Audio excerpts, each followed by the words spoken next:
Cyberpunk Uncensored.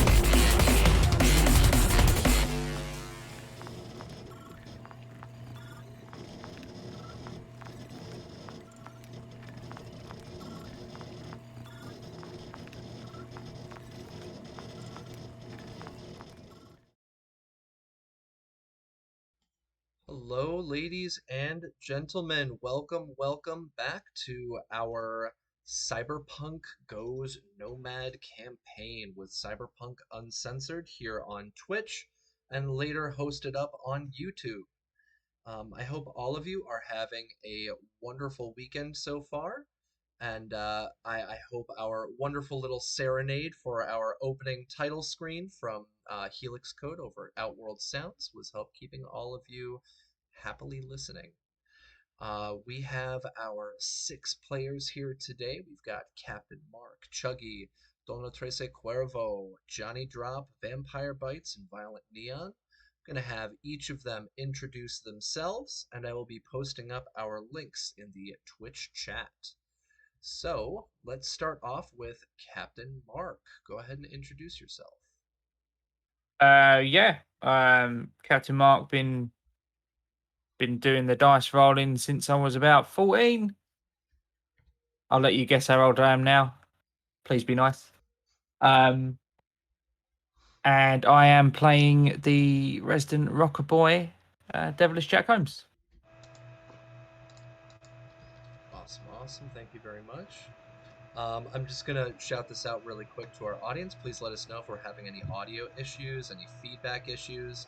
I know we've got a slight humming going on. We're trying to fix that right now, so just let us know if anybody's muted or there's any major audio issues. That being said, next up is Chuggy. Go ahead and introduce yourself.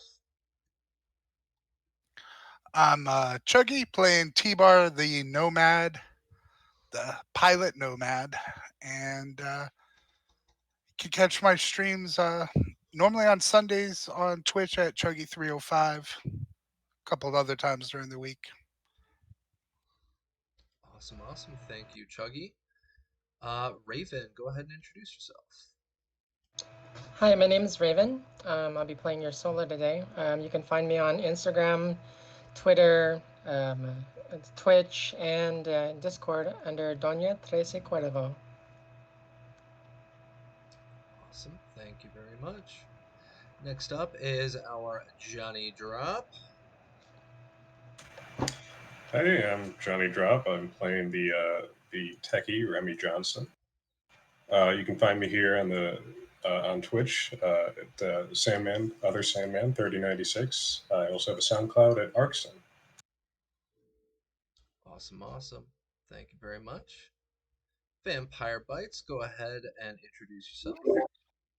I am Vampire Bites. You can find me here every Saturday night playing Mad Mags, the medic and shaman of her tribe.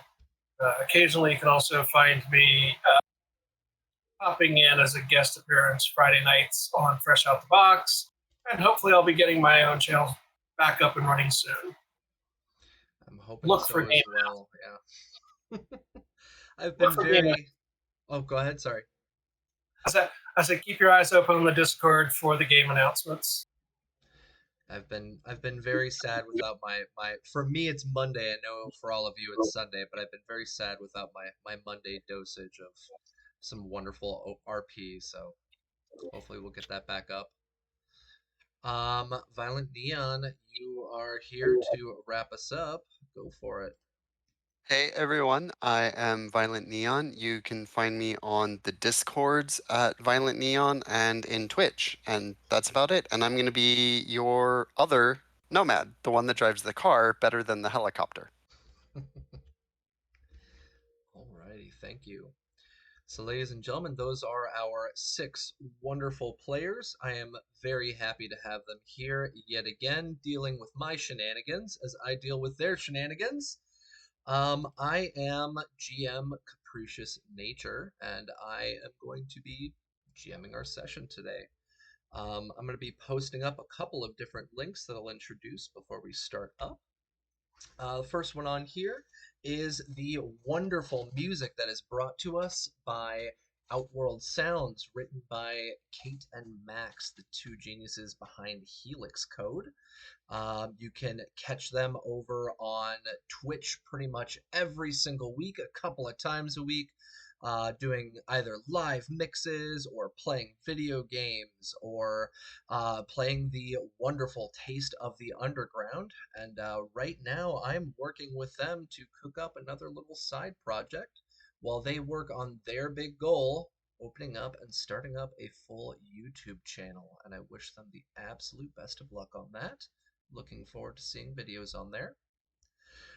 Our second link on here is to the Patreon for Valstoys, also known as Red Dragon. He is the absolutely wonderful map maker that I will be featuring in just about every single one of our maps. He has wonderful detail work. He creates wonderful living maps, and you can already see up on our screen, although half of it's blanked out due to Fog of War, but this is the diner map that he has released, and you can find on his Patreon, you can find on Reddit, you can find it on Instagram, you can find it on our Discord, you can find him literally everywhere. He is so much more socially capable than I am with the internet, so congrats to him on that. Our next one on there is cyberpunkuncensored.com. As all of you know, this is Cyberpunk Uncensored's Twitch, or if you're watching on YouTube, it's their YouTube channel. And we have a website where we post up supplements and we post up different scream sheets. We have character assistants. We have a Discord that you'll be able to catch popping up on our feed every couple of minutes. We also have a wonderful community, which is where all of these fantastic folks are from. Finally, we have a link tree there that I was just talking with my compatriots about. The link tree is where you can find my socials, my sites that I'm actively participating on, and the fourth out of the four that are listed there is to a website called Perchance. It is a set of generators that I worked my butt off to get up and running in order to create literally instantaneous individual NPCs or enemies, or even groups of enemies. I have generators there to create encounters and buildings. And of course, two of my favorite things that I have going on there. Number one is the inclusion of our weather generator that was created by the ever-talented Rob Mulligan at Cyberpunk Uncensored. We also have one of my favorite parts as well is the fortune. Okay, so it is either you are in luck, you have a strike of surprise, there's a mishap, or possibly even a roll for horror. And so you can use these different generators to spice up your absolutely wonderful tabletop games, or even to help you just simply create quick NPCs for combat encounters. So that is all about me and all about the ridiculous number of links that I've posted about myself. I want to plug, before we start, Devilish Jack Holmes, our player, also known as Captain Mark. You have an upcoming podcast, so why don't you tell our community a little bit about that? Yeah, we're first sort of test recording begins tomorrow. We're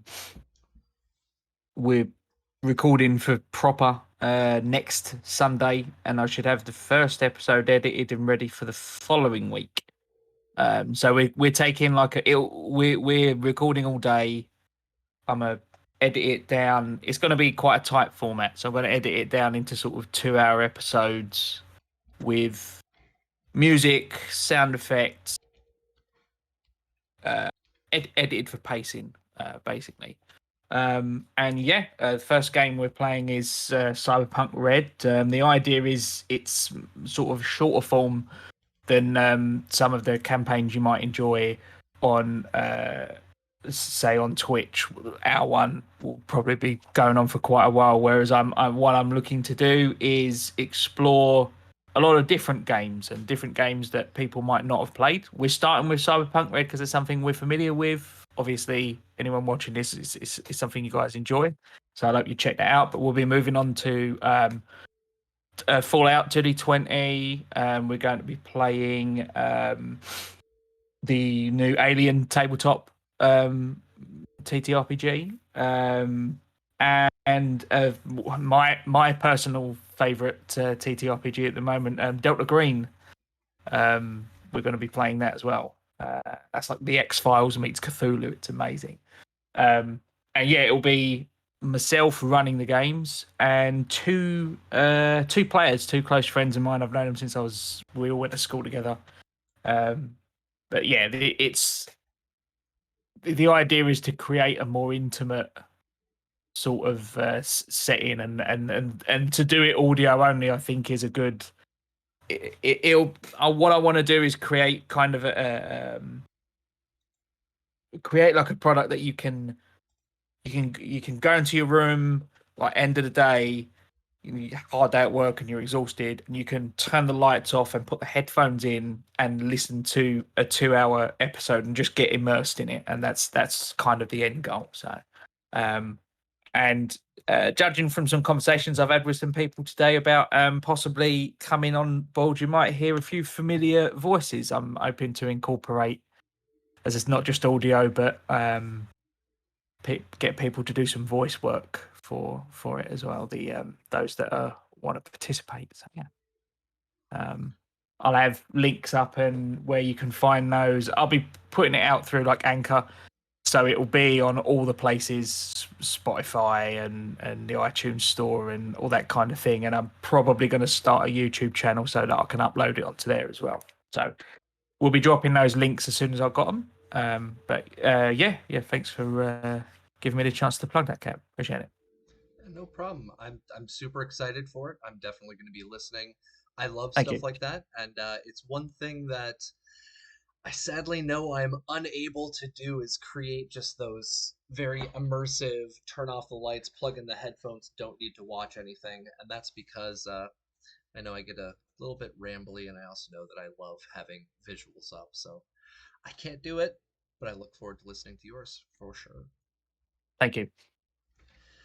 Um, well, ladies and gentlemen in our audience, thank you all for joining us.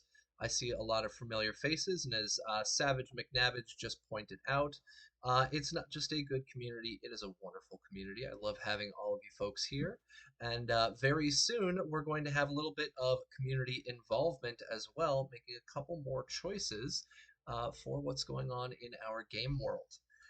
Um, that being said, let's have a little quick recap about what was going on with our last session. If you folks remember, with our last session, we had our group of intrepid adventurers pretty much flying out or driving out into a very rural area of the United States, going out into this tiny little diner that Bear, the Nomad leader, had gotten a tip off about the existence of some hidden stash of goods. And they're looking for creating a more sustainable camp, trying to get food together and medicine and goods together in order to sustain things long term for the camp in general. And so our group has been sent out here to try and procure some of those goods. They found derelict this derelict diner that's been smashed in, glass everywhere, doors and windows boarded up with tables and pieces of wood and metal and chairs. And our group here just decided, hey, screw precaution, let's just get inside as quickly as possible. So we have T-Bar on the roof, literally smashing open an iron gate, and then we have Calamity and Domino forcing open the back door of this diner, and then just traipsing straight into the building across the broken glass scattered all over the floor. And as everybody can see on here, we have this little passage of space here because as Calamity walked into the building, she saw on her left-hand side, right over here, a source of light from inside of the building that was not visible prior. So she strolls in, sees that, takes a brief pause, and that's where we ended our last session. Now, what's happened in the space between our last session is that our players have continued to get their IP, and we have a couple of our players here who are able to increase their roll ability, specifically T-Bar and Domino with their visible roll ability as nomads. T-Bar was able to upgrade from his small little two-person gyrocopter to an AV3.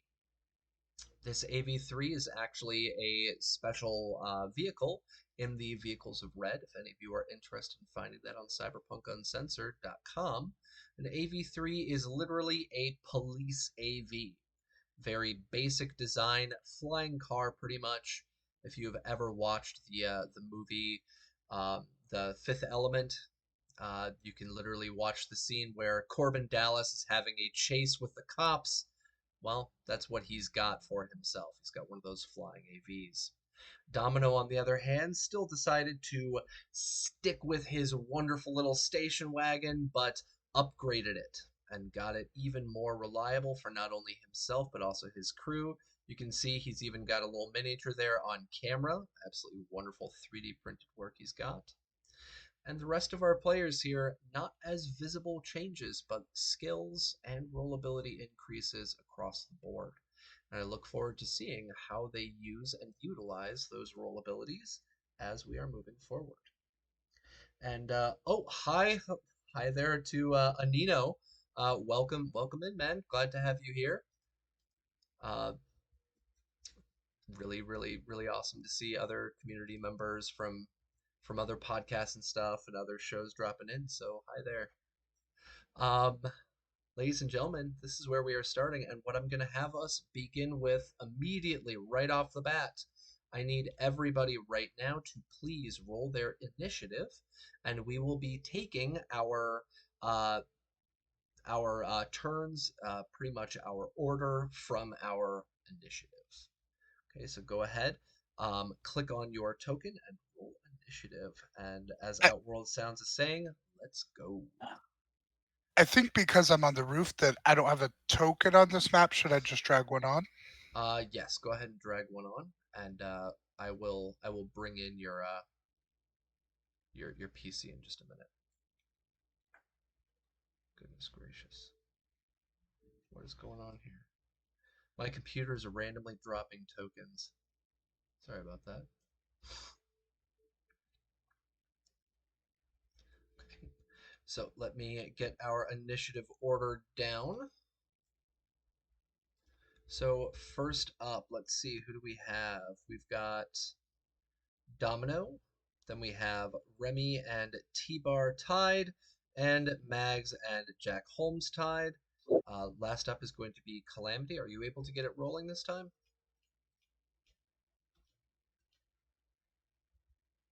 Raven? It's not letting me. All right, go ahead. Do you have any physical dice with you? If you Or you can type in roll 1d10 and then just add your reflexes to it. Let me see where my dice are. Oh, there they are. They're hiding from me. Sorry about that.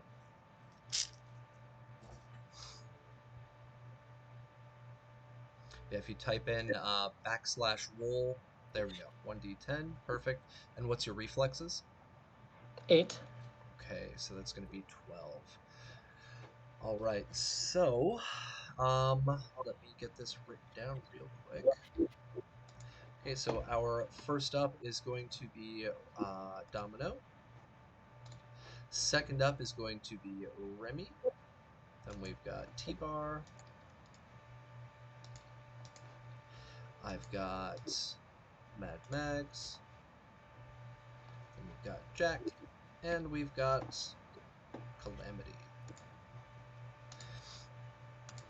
Okay, cool.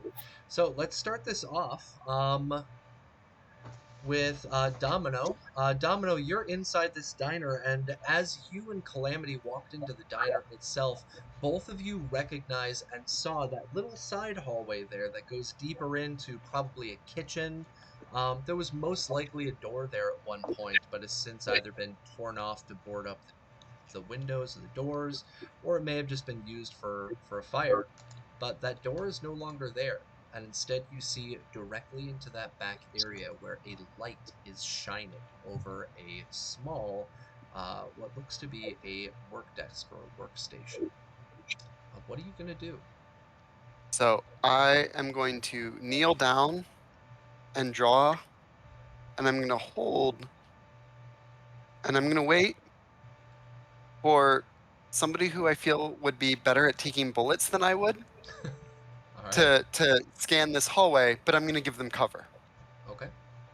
And I'll just be like, I got whoever wants to go down that hallway, I got you covered. And so I'll hold. If I see anybody pop out that's not them, that looks threatening, I'm gonna shoot.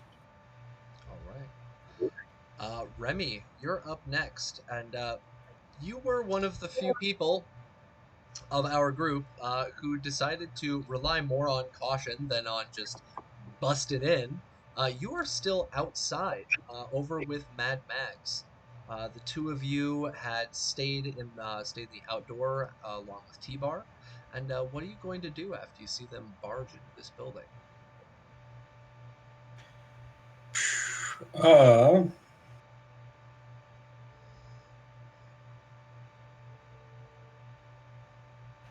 I suppose Remy will slowly make his way into the building, take up a tactical position around the Okay. corner. Go ahead and move your token wherever. And just a reminder for our community watching, either on YouTube or on Twitch. Last week we had a lot of reliance on trying to be as explaining of the different rules and the different mechanics and the different roles. We're going to have a slightly less reliance on that for this upcoming session, but I will still, especially when we come across something new, I'll still try to explain that for our community. So T-Bar's movement inside of the building is, of course, based on his move over here. And T-Bar, as you move in and you go up against that wall, what you see is that you come up against what look like two doors. These two doors directly next to each other, one of them has a little sign on it, and the little sign says, well, it doesn't say anything. It has a picture of a man with a line in between him and a woman, and the second door has what looks to be a smear of unknown brown viscera on the outside of the door. You can probably make a quick assumption as to what this area is. It's the bathroom. But that is where you go over to. If you want to stay where you're at next to the door, or you can move forward a little bit further, that's up to you. Yeah, just a scooch. Okay. All right. So you're no longer standing next to the brown smeared door. You're now standing next to the one with the sign still on it. So alrighty. Yeah. Um, is there anything else? Are you going to be holding an action like Domino is, or you Yeah, I won't hold an action. I'll draw my shotgun. good? Okay. So just in case somebody pops out, got it. Our next up is going to be T-Bar. Now, T-Bar is in a completely different area, and we're going to drag on over right here. Oh, wrong one. Where is our roof? There we go. So over here on our roof, you can see that T-Bar has just smashed down this gate that was standing there in front of him, deciding to get in his way, and he was like, "No, I don't think so." And I believe you hit it with a chain, and then you decided to just punch it. But the gate is now completely ajar, and on the roof of this building behind you, there's a couple of trash cans that have leftovers and charred remains of what were probably fires that were used at night. Um, Other than that, you've got the walkway in front of you that goes down. You can stay up on the roof. You can go downstairs. It is your call. Can I see on the roof if there's like any visible holes or anything that I might be able to see into the inside from? Hold on one second. So yeah, you're talking about over here. These are a couple of AC units, and the way that AC units work is that it's got a big vent on top, but it simply goes down into whatever ducting system is inside. So you could try to walk over and make like a perception check to see what's going on inside.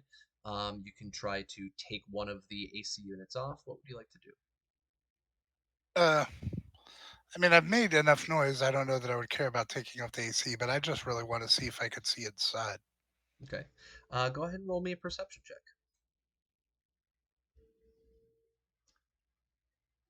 Oh, nice to see that that Rob has uploaded an awesome little portrait for himself. That's pretty sweet.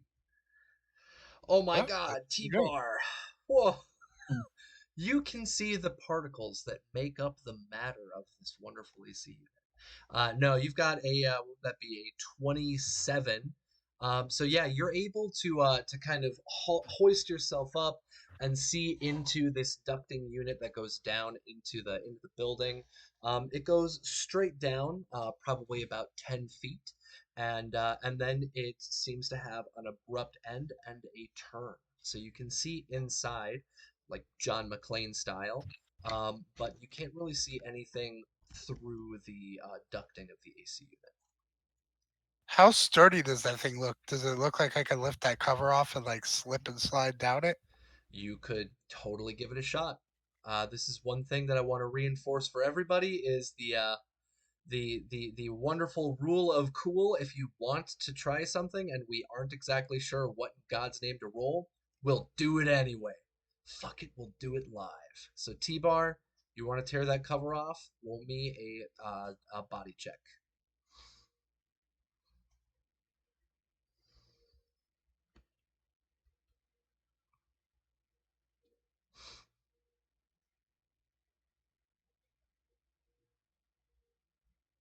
All right, a 15.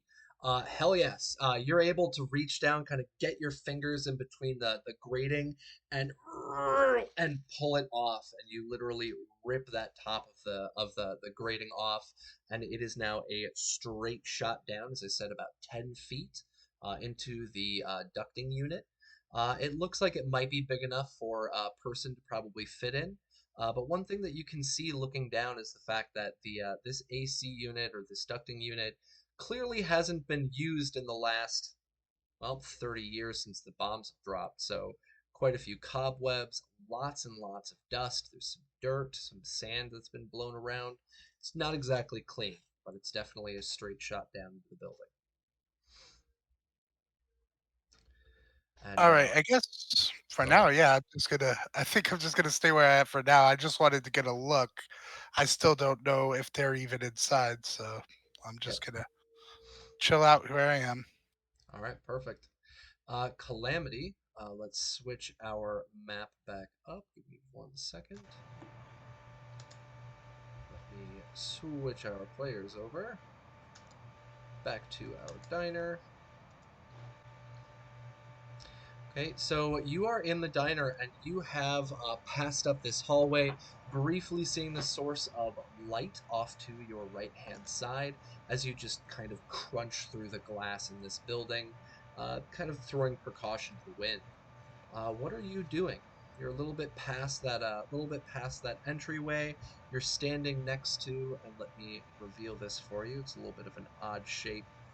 You are standing next to a kind of curved in wall, and there is a diner counter that you can see that wraps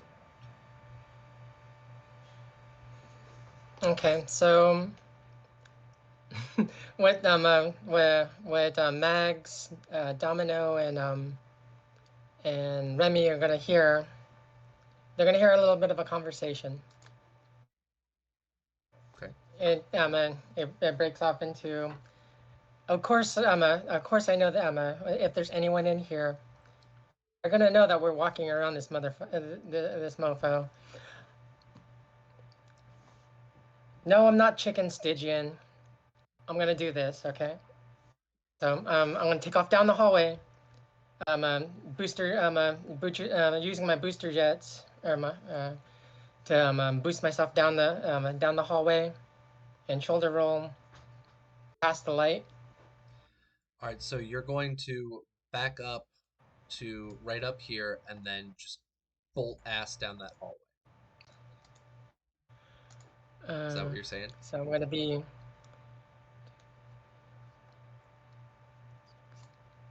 Right about there. All right.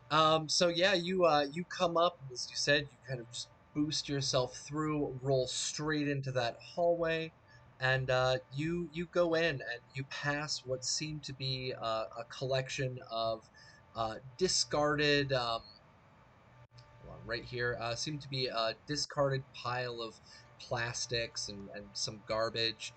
You get up right next to this large crafting table, pretty much, that has clearly been used for a very extended period of time. It's got electronics and plastics, it's got wiring, soldering tools, and of course, we have a couple of small lights there. And what you notice behind you, 1 second, make sure I'm revealing this properly. Okay, what you notice behind you is that in the room behind you, there is somebody. Oh, reveal the area. None of it's showing. Oh my god. Why is this not working? There we go. Can you see in that area now? There we go. Okay. Yes. What you see in this space behind you is that there is another small source of light and somebody quietly sleeping on an extremely soiled and old looking sleeping bag. And this person seems to be completely and totally passed out. And beside them, you see the remains of some food. You see a couple of old water bottles, as well as a couple of empty air hypos that seem to have been used. And Okay. oh, hold on 1 more second. In front of you, Okay. you see collections of trash and just some miscellaneous stuff lying around in the area. Now, go ahead. What were you gonna say? I was just gonna say that after I finished my move and shoulder rolled. As I come up, I'm leveling my assault rifle. I look back at the everyone else down the hallway where I came from, and I'm just gonna do hand gestures where 2 eyes, one, and then I'll point to the direction. Okay. Cool. We've got Calamity having rolled in there. Oh my goodness, I accidentally skipped order. That is my mistake. Sorry, folks. Mad Mags, you're up.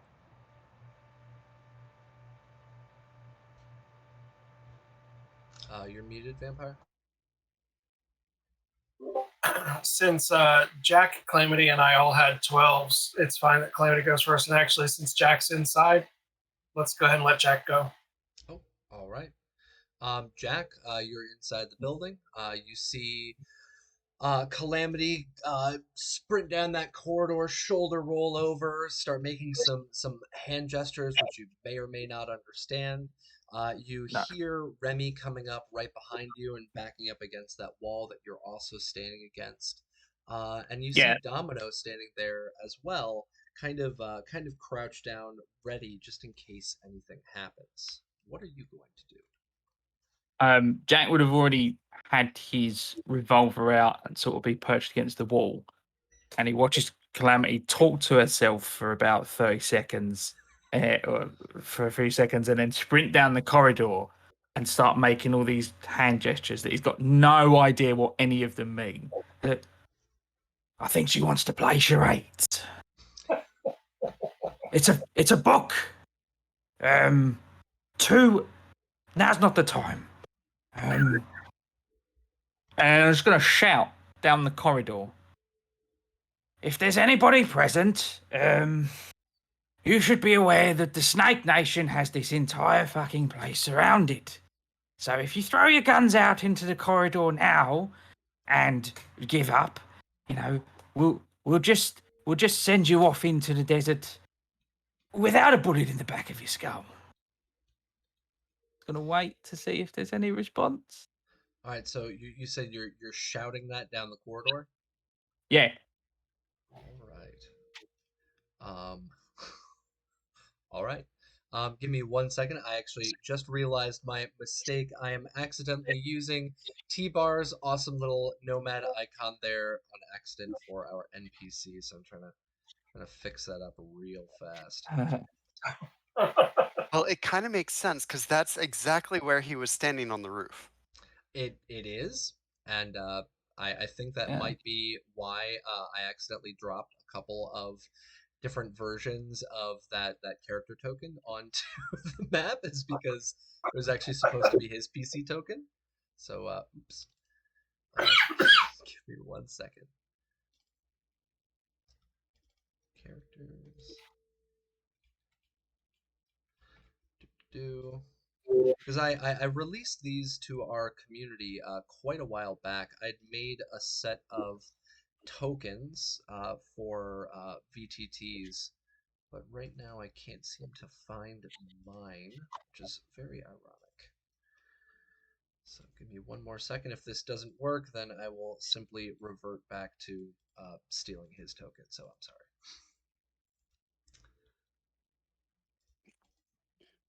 There we go. I found it. All right, cool.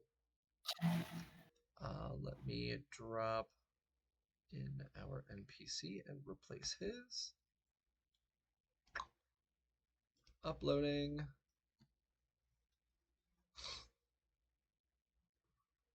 Thank you for your patience, everybody. My bad. I'm sorry. We always get technical difficulties at least once, and we always get some oopsie on the map at least once. So both of those are now out of our way with Vampire accidentally muting himself. So yes, it's raining T-bar instead of men. Oh my Oh shit, god. he's Oh my. gigantic. Wow. That is hilarious. Okay. That's a big enemy we got to kill there. Yeah, I mean these things happen, guys. So you know. All right, let me resize that token. As you can see, this was designed to be pretty sizable token for the VTT that I used to use. So there we go. Okay, cool. That is all sorted now. Woo! All right. So we've got Jack shouting down this corridor, and then our next up is Mad Mags, who very gracefully gave up their turn. So go ahead. All right. Well, all this commotion and noise has changed Mag's plan. So, 3, 4, gonna move to there. See Calamity down.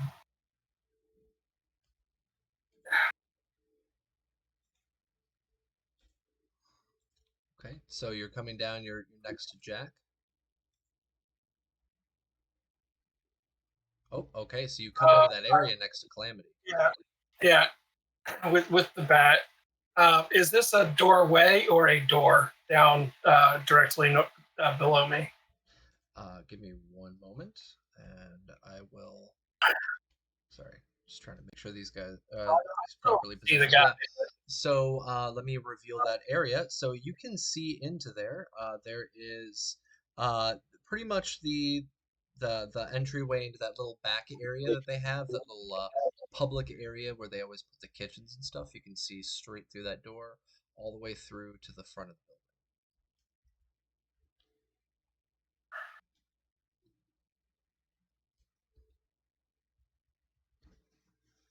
All right, double move. Okay, so you're going to use your move instead of your action. Go ahead. Yep, that's half of it. All right, you walk in through that doorway, and let me open up and reveal that area here. You walk over and you come over to another extremely soiled sleeping bag slash kind of pop-up blow-up mattress to another one of these people, very dirty, unshaven. They're sitting next to used boxes of food, containers of whatever drinks that they could get their hands on, as well as another set of air hypos. And they're lying there, totally asleep, just like the other one. with all this commotion and shouting, they're not asleep. They are unconscious. They are probably okay. I'm just gonna step one more move just to be out of the doorway. That'll wrap me up. Alrighty. So yeah, we've got all of our members here except for T-Bar inside this building. Calamity and Max have both run Uh, across two can I drifters. Oh, go ahead. can I send a agent text up to T Bar? We've got two inside, unconscious. Sure. Get down here. Yep. That way, he's at least somewhat aware of what's going on. Okay. Yeah, so T-Bar, you receive a message from Mad Mags, hastily texted out to your agent. They've got two people inside, unconscious. Hurry up, get inside. And here inside the building again, these two are currently sleeping, unconscious, dead. You're not exactly sure, but they ain't moving. Um, so we're going to be going back into our pecking order on here. Domino, what are you gonna do? Alright. You see Well, all of these seeing that hand motions. I I know hand motions, but they're more for navigating the caravan and getting the crew the pack where it needs to go. And I know about calling out multiple things, so I'm assuming that there's maybe two people over there. I don't know, but I don't want to be left behind, so I'm going to move in as well. I'm going to move to there. All right, so you move through this area. You go out the little kitchen area, and you go into the serving area up here in the front. Hold on 1 second. And what you see is you see. Oh, it hasn't revealed yet. Darn. What you see in this area is a third person sleeping in another one of these extremely soiled sleeping bags. And let me just reveal the whole area because you guys have. Oh, you haven't explored the bathrooms yet, so I'll reveal everything else. You see this person again passed out in that area on top of a soiled sleeping bag. They look very unkempt, very disheveled, very dirty. The food next to them looks old. You see a couple of air hypos sitting next to them as well. Okay. Um,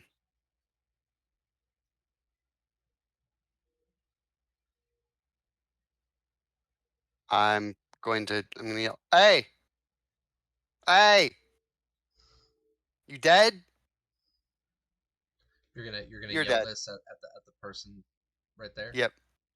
Yep. All right. All right.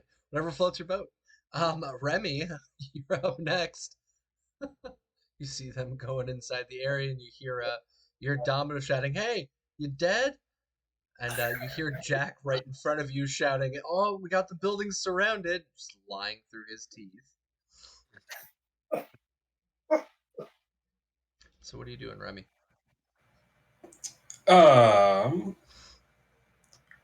Remy is going to move away from the areas we have not explored, just in case someone's in there. He's probably just going to move down the hall a little bit to keep an eye on everyone down there. All right. Go ahead and move your token.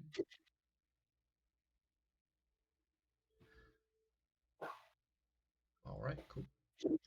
Um, any other actions?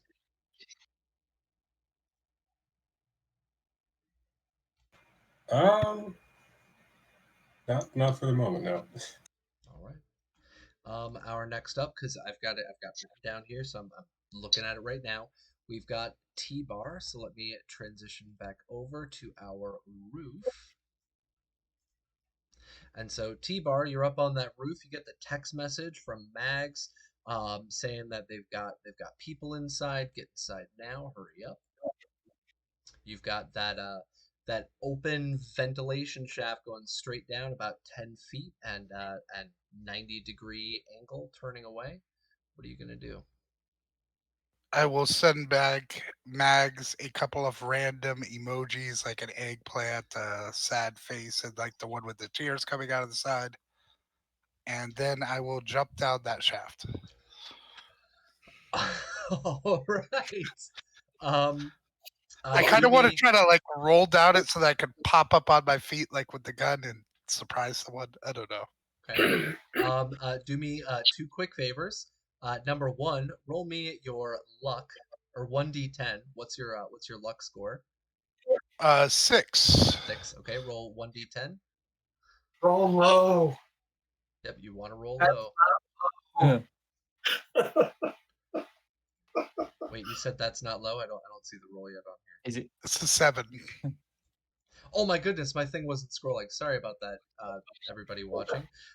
Yeah, so you jump down that shaft. Now roll me an athletics roll.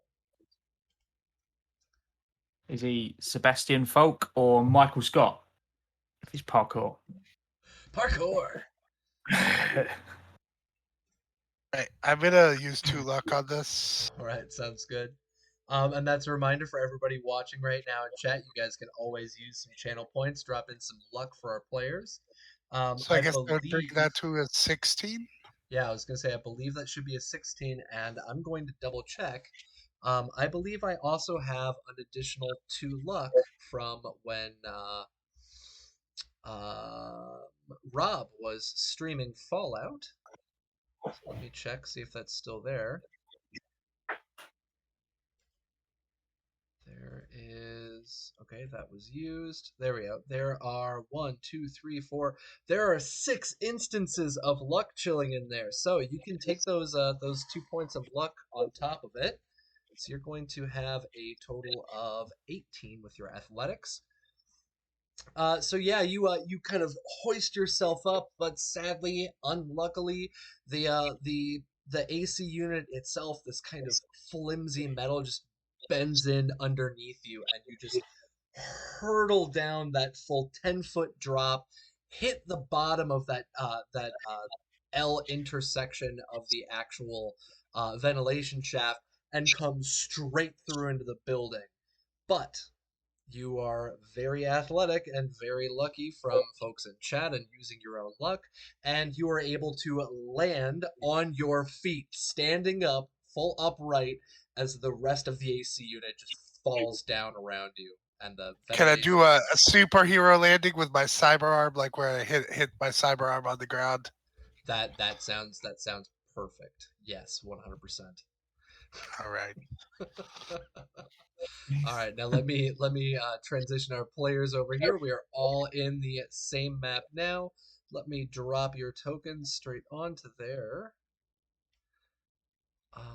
Go to our player cards. There we go. T-bar. Whoever is pinging that, thank you very much. Should be loading right now.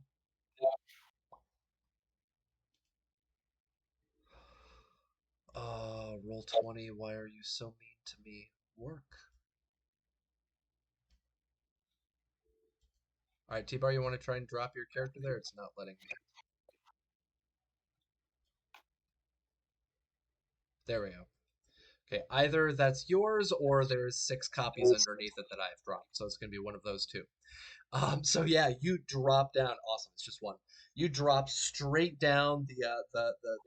The AC units ducting fall right next to you, and you superhero land it straight onto the ground with an incredibly loud crashing all around you.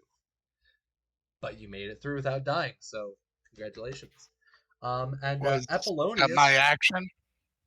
yes, that's your action. Apollonius, thank you so much for the sub tier 1. Appreciate it.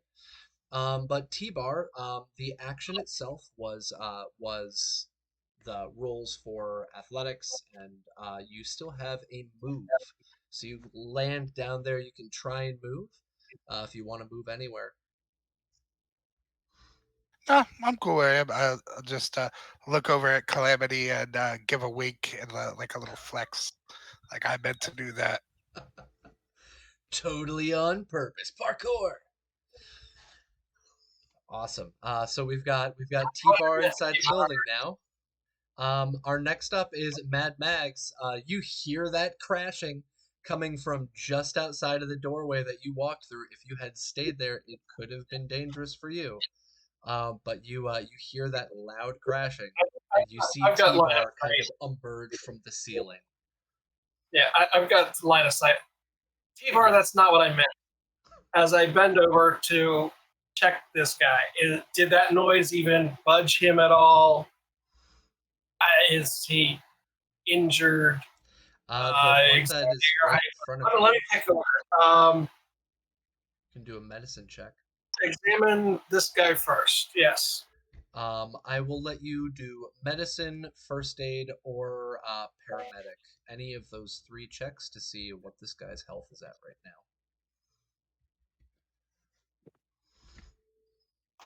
Hot damn, 21. The guy directly in front of you, as you kind of get down and try to check him out. What's up? Oh, I accidentally rolled that as Calamity, but I rolled my sheet. The chat was listing me as Calamity. Huh, It's weird. very weird. It's Yeah, I saw the But Mad Mags, so it's all good. But yeah, so 21, you lean down and kind of check this guy out. He is not breathing at a steady pace. It is a very broken kind of little miniature gasps. The person is completely and totally unmoving. They do not react to the falling of the ducting in the other room. They seem to be pretty much out of it, possibly comatose. all right. I'm not moving. My next turn is going to be investigating the air hypo to see if I can determine what was in them. Okay, sounds good. Do they react to the Duck of Doom?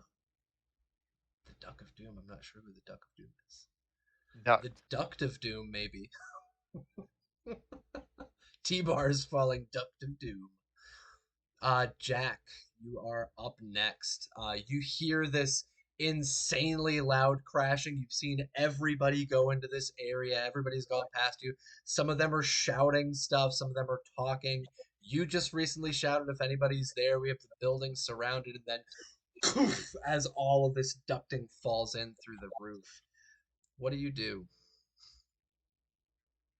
First of all, probably violently jump out of his skin when the AC falls through the roof. Oh, and kind of moves to like here, and then just kind of cranes his neck around because he's got kind of line of sight on Megs there. And he can see Calamity, and he can kind of see T-Bar and the probably, I'd imagine, the dust cloud that's now settling. Well, if anybody was here, they'd be shooting by now. The pistol back into the cowboy holster that he always carries it in, I and love just how kind of you wanders. pull it all the way up here, like the barrel's like 2 feet long. Yeah, it's a huge, like it's a hand cannon he carries around. It's in Matama, so yeah, and he sticks it back in. I've already moved one, so I've got 4 more. 2, 3, 4, and I sort of walk in here, stand next to Mags. Yeah, you see Mags Oh, Mags crouching down trying to check out this guy. oh, I'm something of an expert. I think he's nearly dead, and that'll be the end of my turn. that Yeah, is definitely true. Yeah, he's in worse shape than you were when you showed up. Yes, and actually, just some insight for our character because yes, he's has his own brush with death. Jack, you are definitely able to see that this guy is in much worse condition than you probably have been in many years of drug use. This Months. guy's screwed. Next up is going to be Calamity. All right, so I'm gonna be walking over to this guy, nudge him with the muzzle of my rifle. Hey, you! They're not waking up. They're out bad. Just scan everything around him. See if there's anything to take note of, other than the air hypos. Go ahead and roll me a conceal reveal check.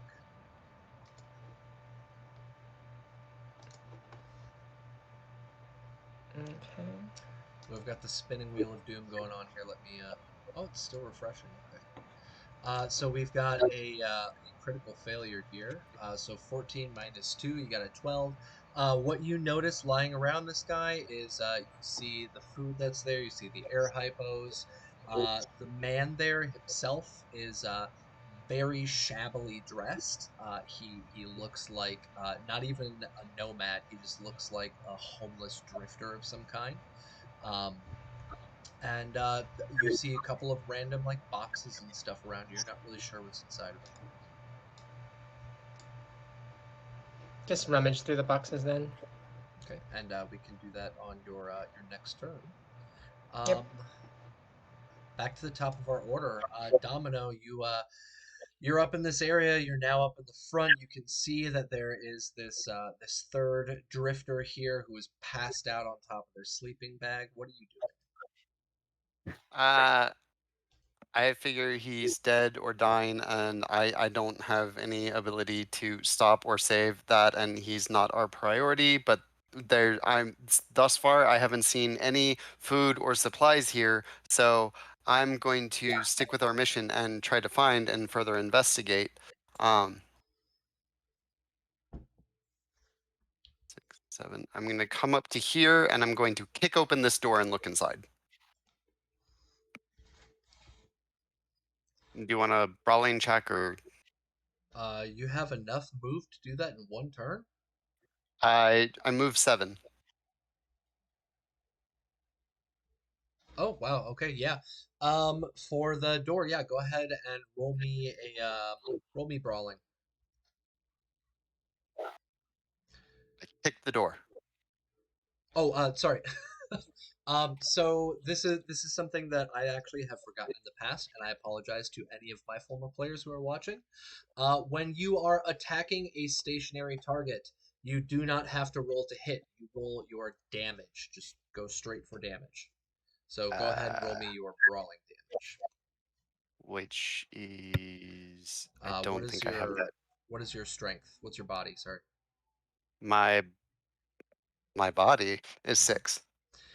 Then yours, I believe, would be a 2d6. Okay.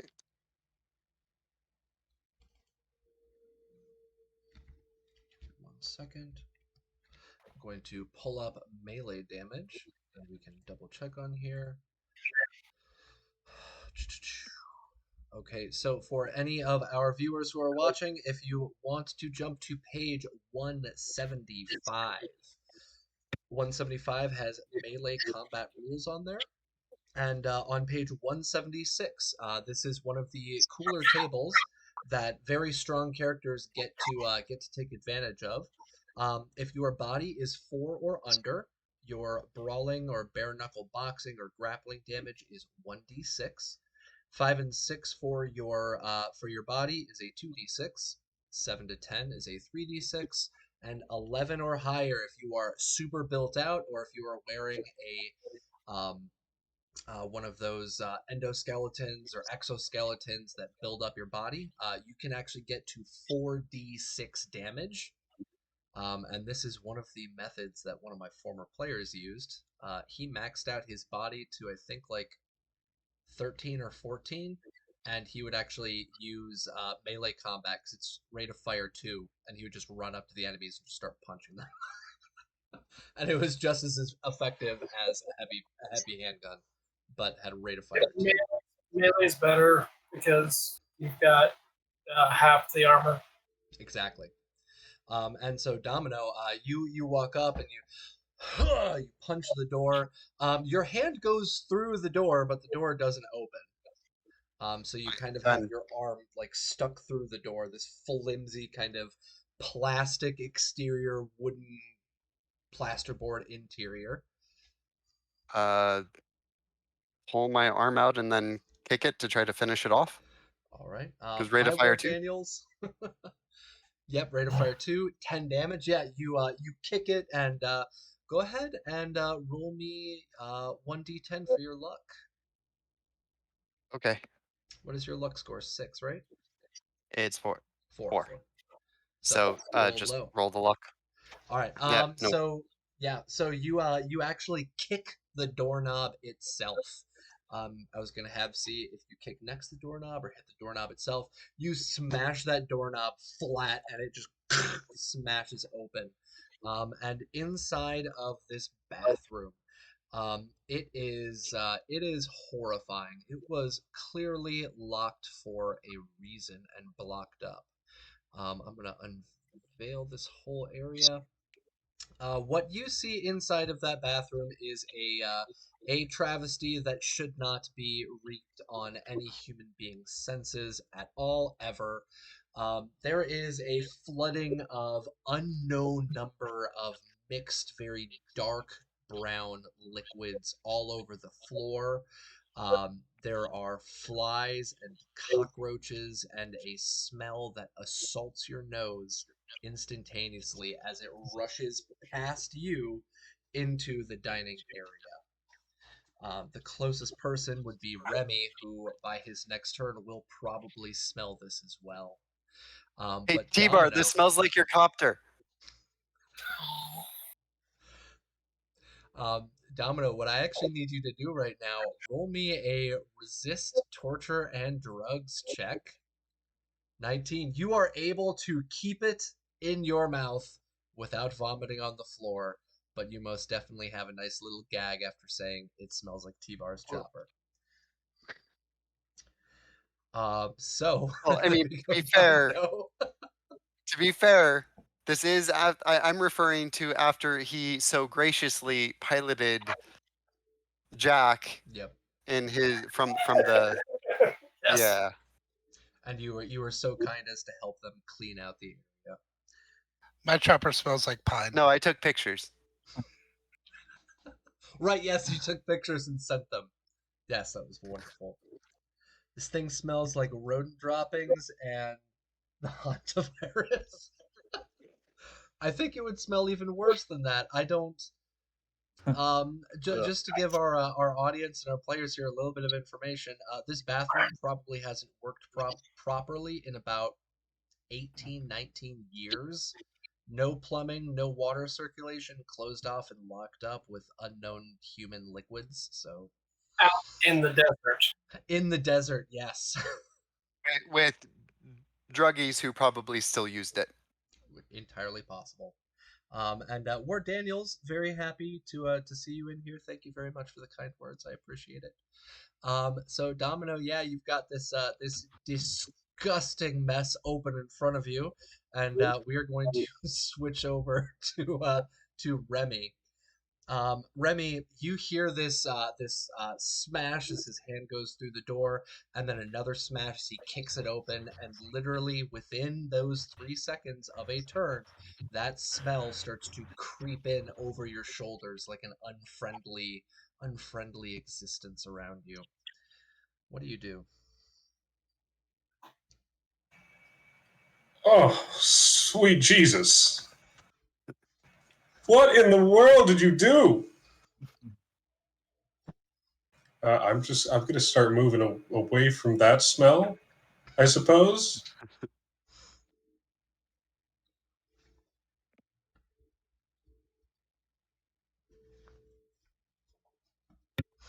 And move up towards the front. Okay, just get as far away from it as possible. I see.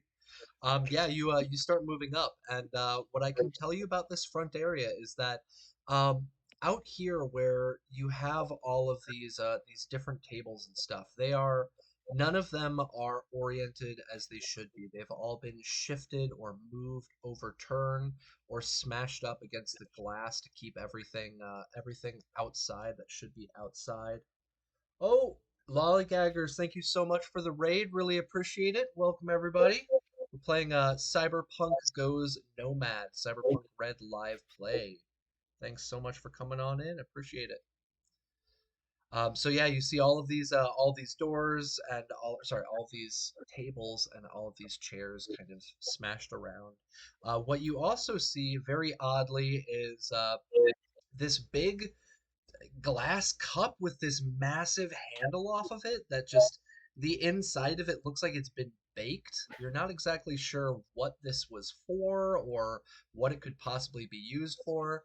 Meta knowledge, it is a big coffee pot that's been sitting there just kind of stewing in that desert heat for about 20 years. And you see some garbage chilling out in the corner, and you pass this passed out uh, straggler. So yeah, you're up in the front. You get away from that delicious smell. Is there any action that you're going to take? Suppose as I'm sort of holding my nose and trying to collect myself,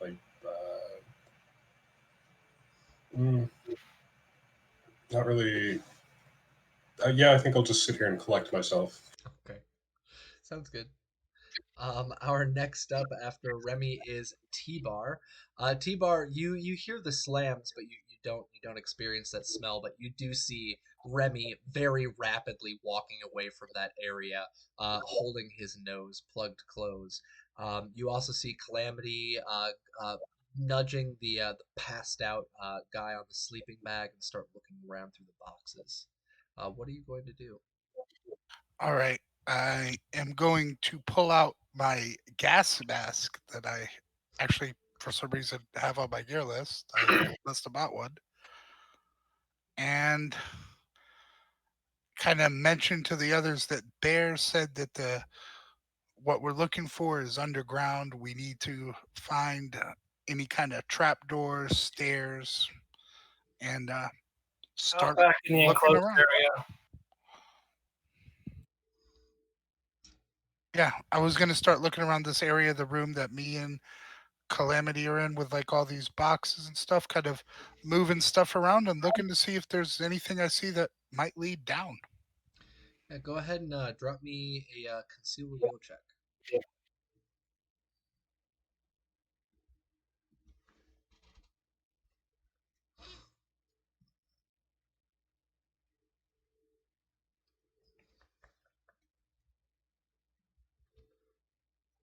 There we go. I thought the rolls weren't updating on here. Yeah, so you start checking around and looking around.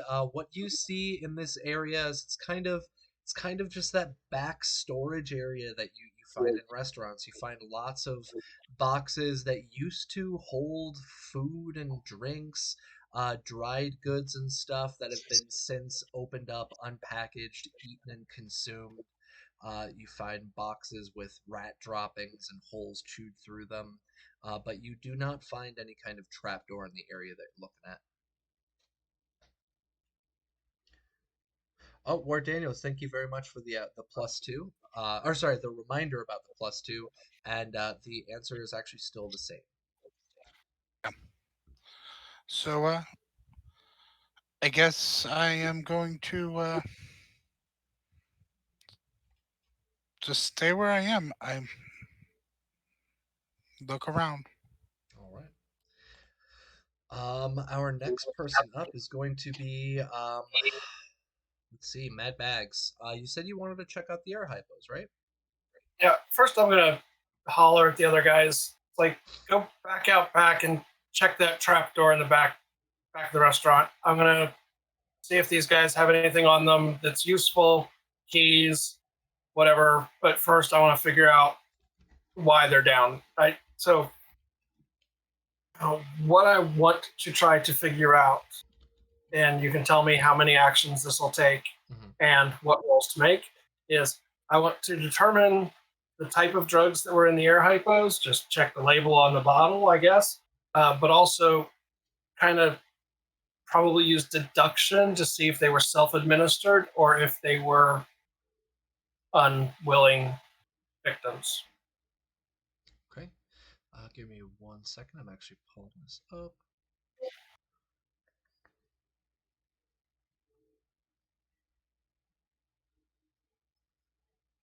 But yeah, she's gonna tell everybody else to go check out that enclosed area where the trapdoor was. Yeah. In the back.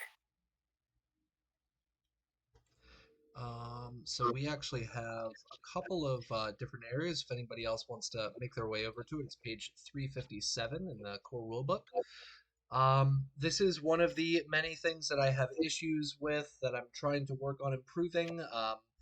It is stalled out a little bit due to school coming back into full swing for me since I am a teacher. But the Drugs of Red should be coming out. My goal is hopefully by the end of this month. But out of the list that's here, what you know of for the drugs that you've run across before. The first of the two hypos. I'm not even going to make you roll a medicine check because you are a med tech. The first one has this black thick liquid on the inside of it that you assume was probably a dose of black lace. And the other one itself is it looks like a thin film of blue powders on the inside, and so it looks like they injected both black lace and blue glass. And so that is probably why they're in the condition that they're at. They've got these two very very heavy duty drugs in their systems. Um, and if you actually could now give me a medicine check. Roll me medicine. And you get a +2 from this. I'm looking back Yeah. down at Ward Daniels, so thank you, Ward Daniels, for the reminder. So a roll ability medicine or the medical tech skill, which Let's do is medical tech. Trial. Yeah, medical tech. Okay, so it's 3. So I'm gonna have to roll this out. Okay. Roll 10 plus 3 plus tech is 8 plus 2. I'm adding in the +2 from chat in the roll. Hot damn. Okay, so what exactly you're dealing with right now? What you see for these vials themselves? Yeah, you've got a 33. You can re-synthesize these from closing your eyes and turning around and doing it behind your head at this point. But you know for a fact that for both of these drugs, when you mix them together, they have some extremely horrific side effects. One of the worst is actually from blue glass itself, is that a blue glass junkie will black out or blue out almost every single hour. So it's possible that they could be passed out from that, but with the additional effects of black lace, they have gone comatose. And so, most likely, all three of these people here are in a drug-induced coma. Well, And so that's what you get from your med tech check. okay. You still have movement if you want to move anywhere. Otherwise, we can move on to our next player.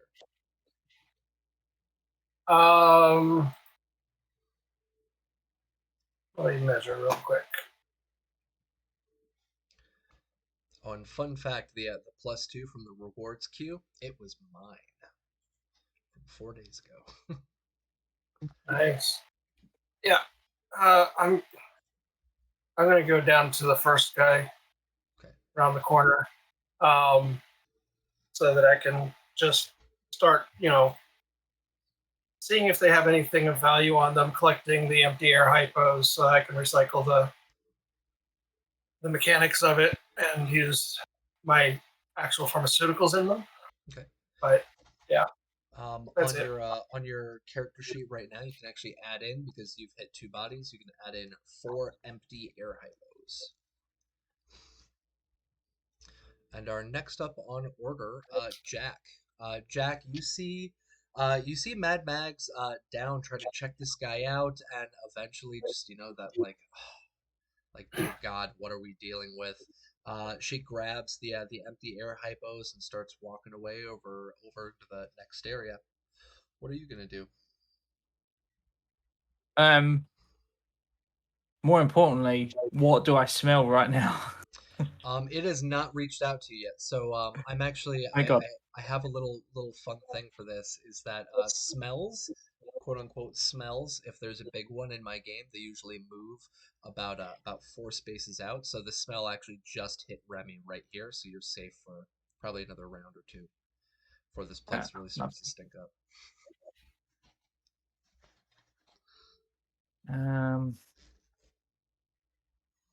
Well, in that case, Jack is oblivious, so he's got to walk in that direction. Oh boy. Okay. Well, that's The moment he gets about here, the smell hits him. He goes, "Oh, good God! It smells like Atlantis in here." 1 second. He reaches into. Atlantis. That was a deep lore cut. If you didn't, he reaches into his bag and also pulls out, because for some reason I have it in my gear. I put it in there, an anti-smog breathing mask. Awesome. Class out of his face, and we'll head towards, I guess, Mags' suggestion to check the trapdoor in the back. Okay. So can I double move? So equipping an item is an action, so I will not. Yeah, I thought double move. I thought it was. No, that's fine then. That's 5. That takes me up to there. So that'll do for my turn. All right. So yeah, you're passing behind Domino. Calamity. It is back to you. You've been checking around with T-Bar, and what you've run across are these empty boxes that contain dry food goods and different ingredients, but have since in the last 20 years since the Fourth Corporate War, they've just been eaten out, destroyed, torn apart, some of them used. What are you gonna do? I gather nothing of value, so take a quick sweep around the corner. Is that a light that's right beside me? Yeah, so those that right there, it's actually go ahead and roll me a intelligence roll, intelligence check.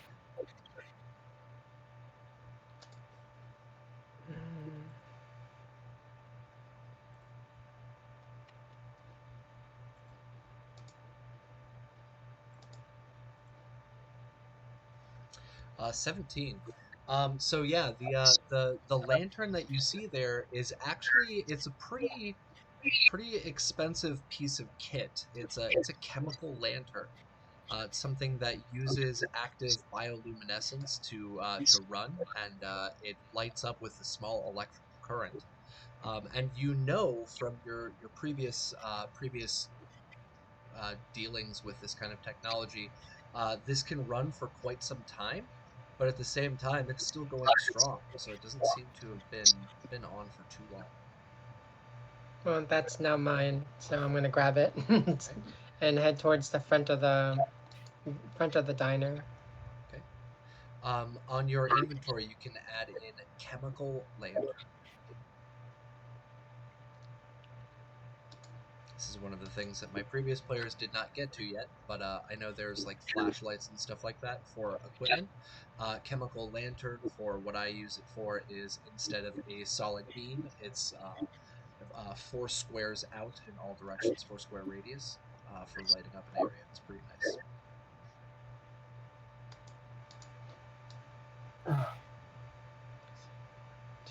You okay, Vampire Bites?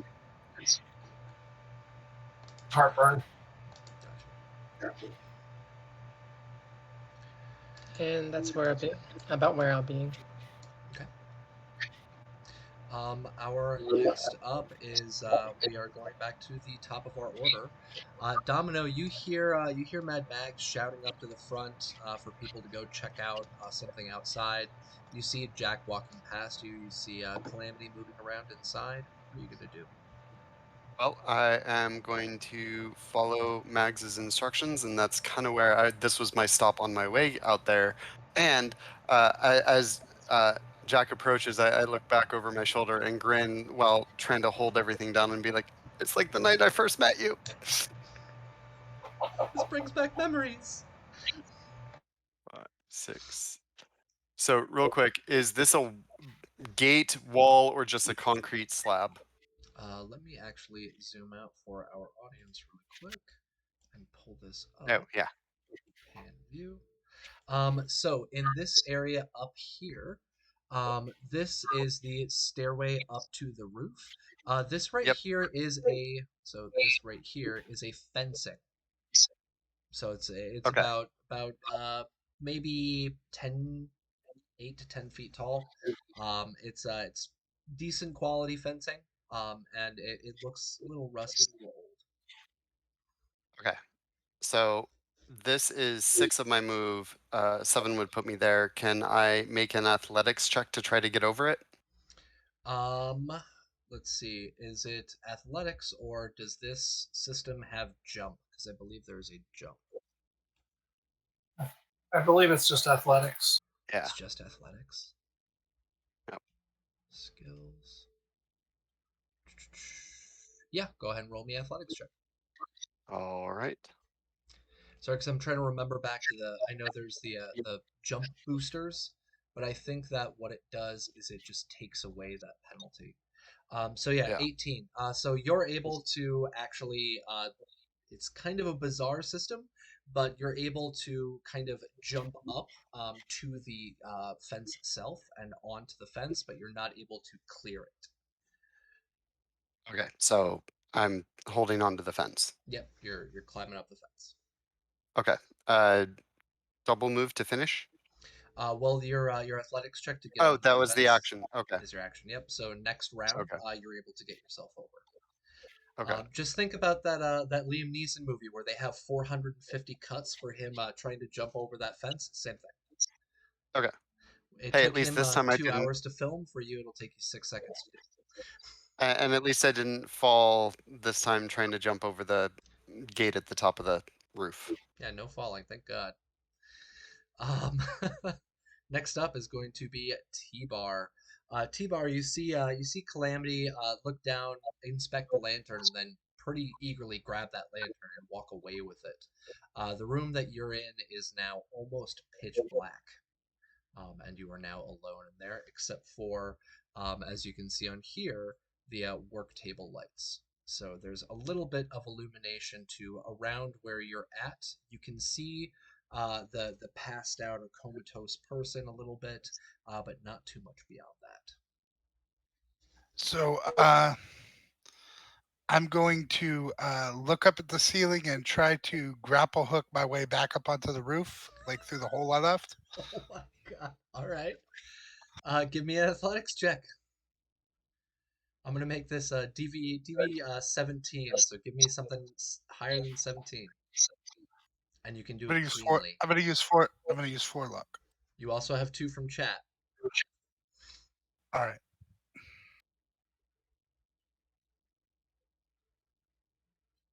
I didn't even need You it. got it. Hot damn. You kind of just aim up and just Batman your way out of there. And just like Michael Keaton, you just disappear into the roof. And I And don't even think you have to change because what I wanted to do was run off the roof and jump down and land on top of the trapdoor. Like instead of climbing the fence, just jump off the roof on top of it. all right, yeah. So you go back through the ceiling. You run over. You smash your way through that fence there. Now I need you to do me one more check, and it's going to be a body check because as you smash through that gate, you had not checked earlier, but there was like a small kind of grating or fencing on top of it to stop anything from getting in through the top. I And used you the +2 from chat on that. Yes. So you get a 14. You actually would have made it with a 10 or higher, so you're good.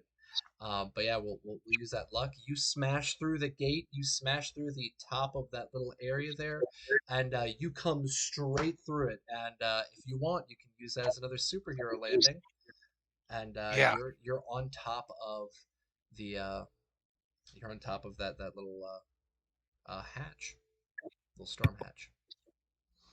All right. I guess that's everything I can do. Yep. So yeah, Domino, you see him. You hear first like a, and then a smash, another smash, and poof, he plops right in front of you. I feel bad for your knees.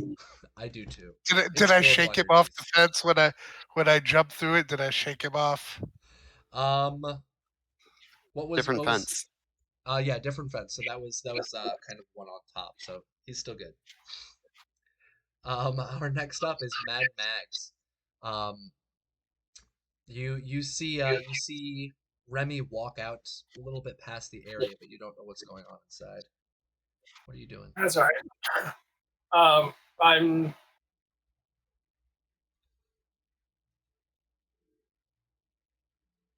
I want to try and make a deduction to figure out is it self-administered and I don't care about their lives if they don't, or do I want to try and save them if they were drugged from somebody found them and drugged them. So for this, what I'm gonna have you do, I'm actually gonna have you make. Well, no, deduction works. Yeah, go ahead and roll me a deduction. All right. Because you already had a very successful medtech check, so. Damn it. You kind of lean over, look at their arm, and you're like, yeah, those are 2 puncture wounds. All right. I'm just gonna try and search the body, see if they have any keys, anything of any value whatsoever, and I'm just gonna go ahead and assume that they were self. Okay. And yes, T-Bar cannot be restrained by any doors. No door, apparently, or ceiling can stop him. So, Mad Max, for this one, since you're going to be sacrificing your move, go ahead and roll me a conceal reveal.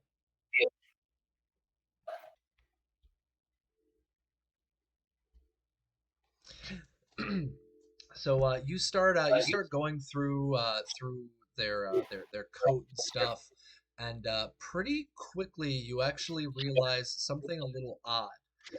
They look like drifters, but the jacket itself is an armored jack, which is not something that normally a drifter would have. They might have leathers, they might have denim, they might maybe have low quality Kevlar, but they're wearing an armor jack. And the armor jack itself looks like it's received a couple of shots through it. His body is a little messed up. He's got wounds that have improperly closed, and on him, let's see, I'm using my wonderful CPR enemy generator. On him, you find an SMG. Average quality SMG. It has 4 magazines with it. So you've got 4 sets of ammo with it. So it'll be 3 times 4 is 816. So he has 160 SMG rounds on him. You also find, let's see, a glow stick, and you find 2 Eurobucks. All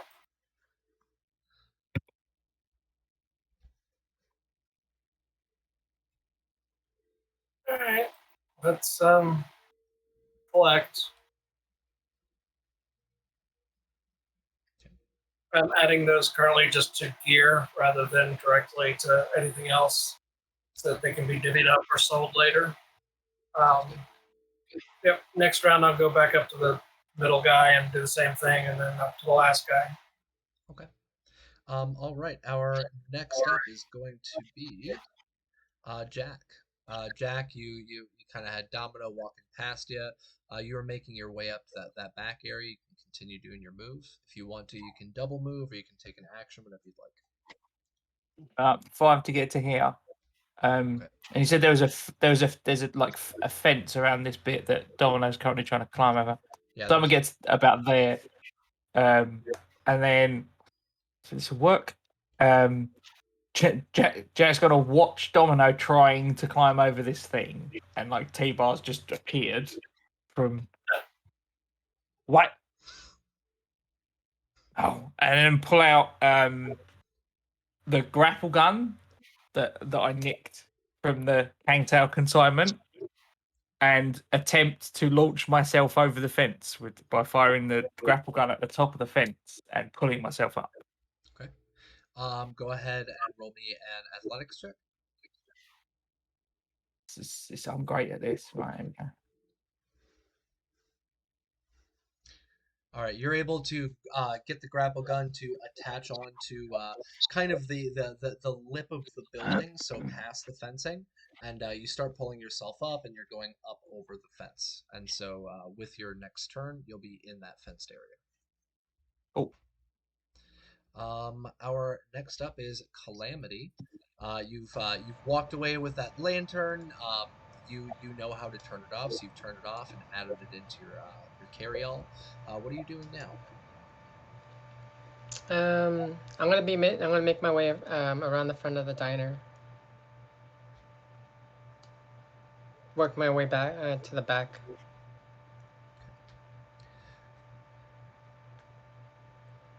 And I think I dropped the ball again. Remy, did you get your turn this round? No, I don't think so. Crap. Okay, that's my. Okay. No, Remy can go. Calamity. Oh, okay. Go ahead. Because I Wait, remember I'm you just collected gonna move. yourself. I didn't know if you'd done anything since then, so that's my mistake. Yeah, no worries. So I think I can just make it out of the building here. So he's going to take a couple real deep breaths and try and hold his breath as he runs back through the dining area. Okay. You can double move it. Can you make it out? You make it out. The smell's following you though as you walk through the waft of putrid air, so it's coming with you. But you've got your breath held for the moment, so you're okay. So that was a I give a or... yeah, that was with a double move, but I will give a Calarian side eye over at Domino. You see him kind of trying to get himself fished over that fence, flopping around, trying to get up, side eyeing him. Just, you bitch. All right, Calamity. So you're gonna start moving through the diner. Yep, I'm gonna move through the diner, work my way around the front.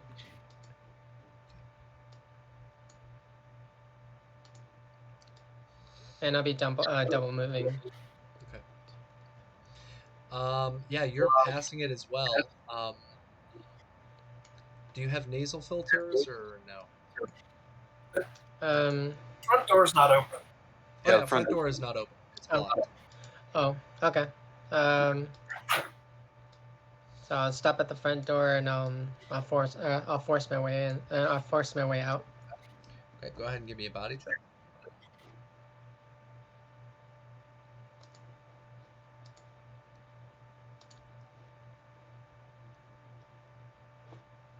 All right. So you're inside this time, and it was clearly blocked up from the inside. And so with the remainder of your action, you're able to start kind of moving those tables out of the way and moving the chairs out of the way. And with your next turn, you'll be able to go throughout that front door. But it's much easier than trying to get in from the outside, most definitely. So yeah, you're moving that stuff. We're back up to the top of our order. Domino, you kind of fish your way over that fence. You drop past it. You're next to Jack, and you're next to T-Bar. You're in that fenced off area, and underneath T-Bar, you see, of course, the remnants of what was the top of that fencing. That's pretty much like chicken wire to keep birds out. But you see this rusted over kind of hatch underneath his superhero landing and his busted up knees. All What do you right. do? Well, Thanks for standing there because I was going to try to open that, but I'll go ahead and wait for you to take your time to go ahead and do it, and I'll hold my action. Hold your action. Okay. Yeah, Next up I'll be is pointing my gun down there in case when he opens it, if there's anybody down there, I'll have my gun pointed at them. But okay. I'll wait. Sounds good. This time I'm not messing it up. Remy, you're next. All right. Remy's just going to move up to the fence. Just going to have to wait because there's not much room in there at the moment. Okay. While you're waiting, do you want to give me a perception check?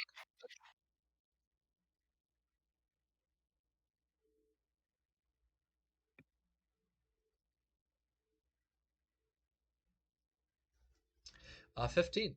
So you notice that behind, well, Domino, you'd be more so right over there. Behind where Okay. Domino was, because he jumped over this side of the fence in, directly out facing towards the AV. You see that there's a gate latch there. Okay. I'll walk over to that. Okay. And since you got a successful perception check, you see this latch, and you reach down and open it up, and it opens for you.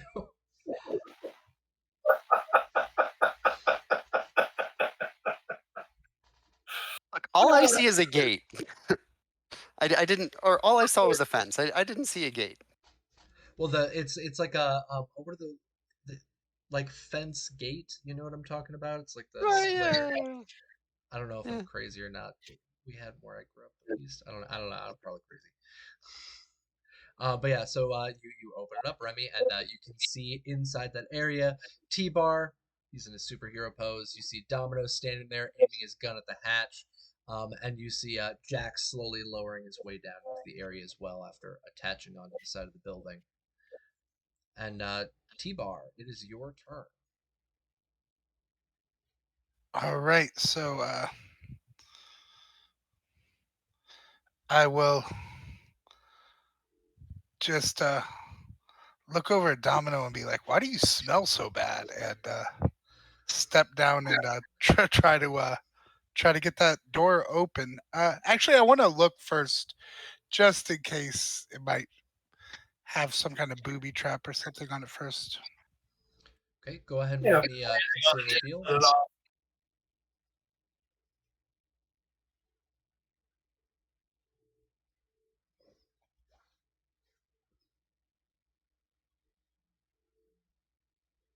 You have no idea. It looks like Looks a clear to me. metal hatch underneath you. Um, from what you can tell, because this is something that you'd easily be able to tell from where you're at, since I'm apparently I oopsied on giving the details that there was a fence on or sorry, a gate on the fence. The hatch underneath you, because you're standing on top of it, the hatch underneath you itself has what looks to be an electronic lock on it, not a physical lock. It looks like it was added way after the conflict. It seems to be the newest thing of this entire building.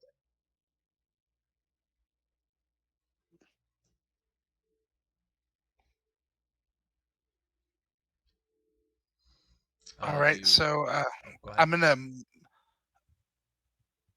gonna move out of this area if I can. Like,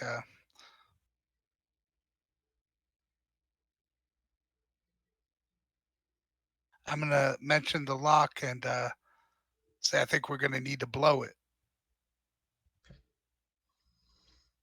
And you're saying that just general or specifically to Right, Remy? that is. There's a lock on there. Okay, sounds good. And since you had an action held, um, Domino, is there anything that you want to do? Uh, yeah. No, because I'm certainly not going to be able to try to open any electronic lock or anything. So I'll wait until I'll look over at Remy and be like, "Your expertise, maybe?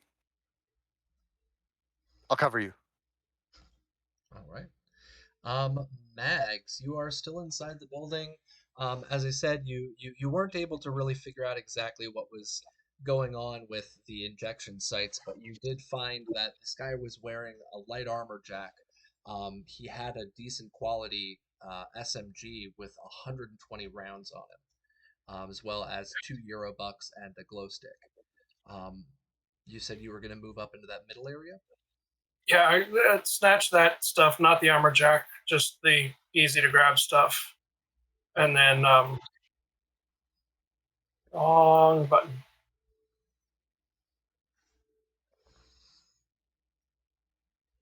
Check this guy out too. All right, go ahead and roll me conceal reveal.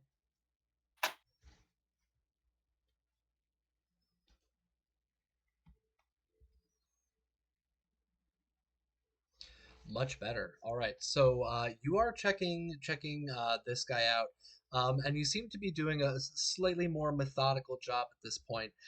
You see that on him as well, he is wearing a light armor jack that looks to have been damaged from a firefight.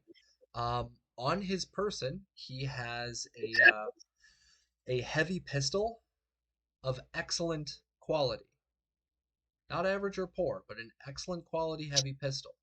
And with it, he's got 3 additional magazines, just like the other guy with the SMG.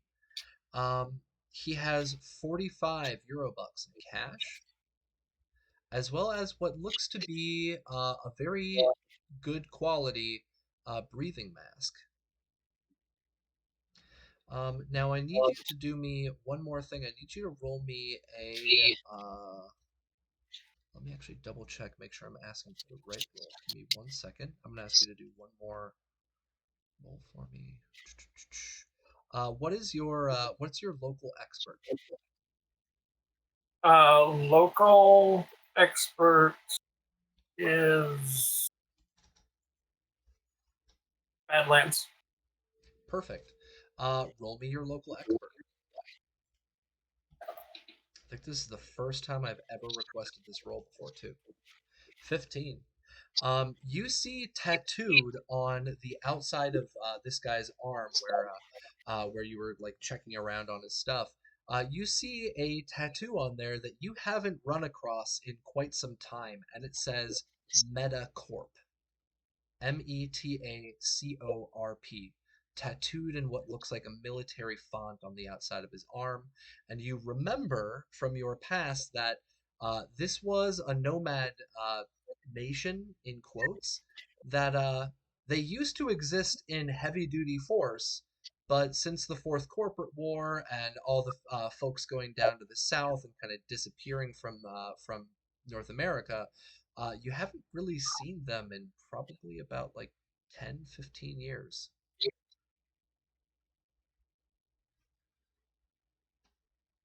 Just Ducky. Awesome news. I will send a group chat text say, these guys are Metacorp. They're not Shiv, and they're not Drifters.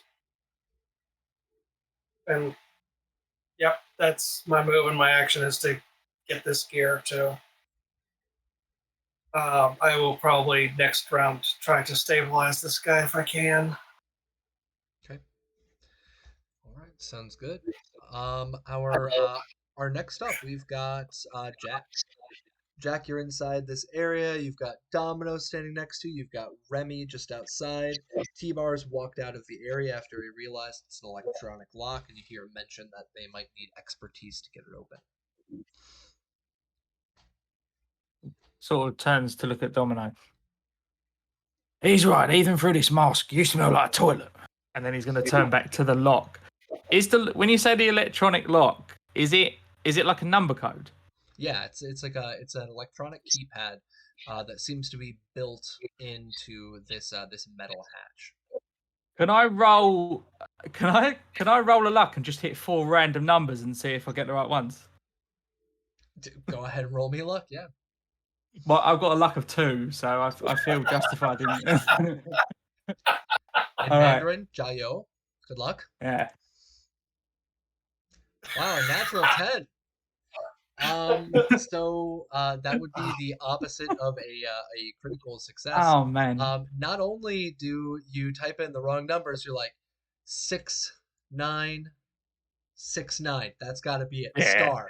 Definitely. And you hear beep, beep, and you see the keypad turn red in front of you. Oh. We might want to back up a bit. And I'm going to back up a bit over to the car. The lock's not going to blow itself up. That would be silly. 5. Like, over here. No. And he walks all the way away. Get out of here, get out of here. Yeah. I'm going backwards the entire time, just staring at the hatch. Okay. And that'll be my turn, yeah. All right. All right, our next up is Calamity. Calamity, you've gotten all of the crap out of in front of that door, and you've got the door in front of you. It's just the frame. The glass that was there many decades ago has since been shattered and broken out. So you just have an empty space that you can walk through. All right, just push it open and work my way to the back. I'm going to be double moving.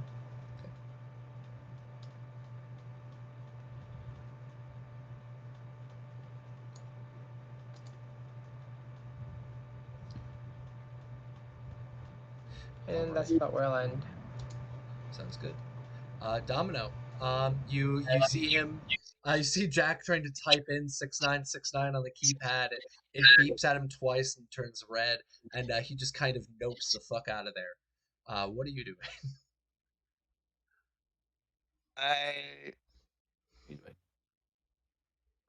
I'm gonna look at Remy and be like, all you, and wait for him. But I'm gonna keep it covered because I don't want to leave in. Again, make sure everybody's as covered as they can be. Got it. All right, Remy, you're up next. You see this this keypad in front of you on this kind of semi-reinforced hatch. What are you gonna do? So I'm gonna move towards the lock, and my tech scanner will pop out of my arm, and I'll see if there's the lock is simple enough if I can disable it. All right, so that would be a would that be cyber tech check? Or hold on, maybe security? Electronic security. Yeah, security tech check.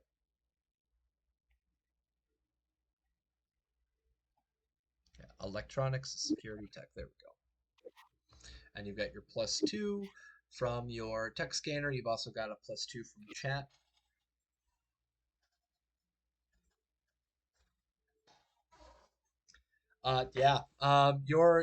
You scan it, and you're able to after just a couple of seconds, you hear a couple of different beeps. The keypad goes kind of yellow and just beep beep beep beep beep beep beep beep beep beep, and you see it go dink, and it turns green, and you hear a bolt on the inside of it pull out, and it is now unlocked in front of you. And that's how it's done, Rocker Boy.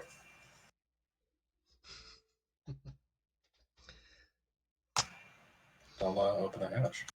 All right. Yeah, you open up the hatch, and you can see down into this area. It looks like it at one point in time, from the sunlight that's coming in behind you, it's a crawl space. It's not too high. It seems to be just kind of a crawl space underneath the building. You see some cobwebs, and you don't see any light coming from the inside of it.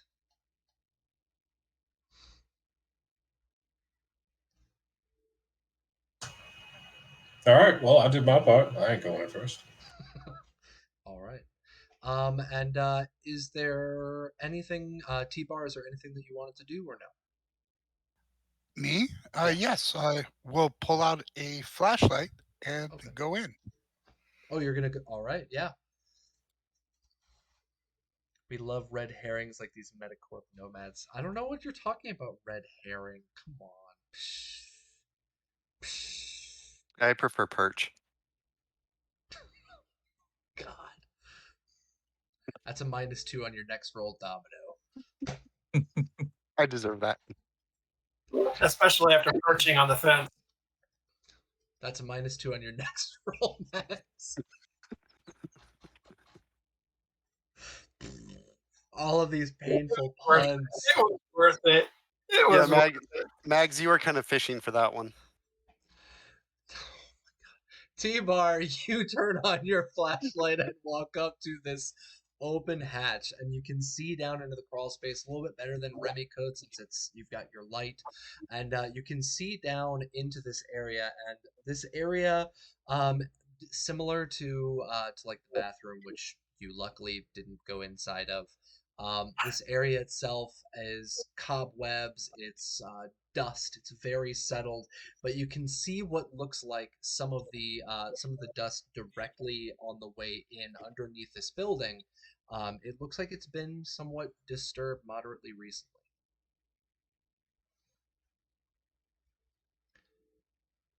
And you can use your action to climb in, or you can what? Yes, I will begin to climb. Is it like stairs or No, it's like? it's pretty much just a hatch, and it goes down about like maybe 3 or 4 feet, and then it's a crawl space. Sure, I'll go take a look. Okay. Yeah, and we're gonna end your turn there. There's your action, your move. You're gonna start climbing in underneath. Mad Max. You said you're gonna go to that last body, or not body, person, or do you want to stabilize the guy you're at right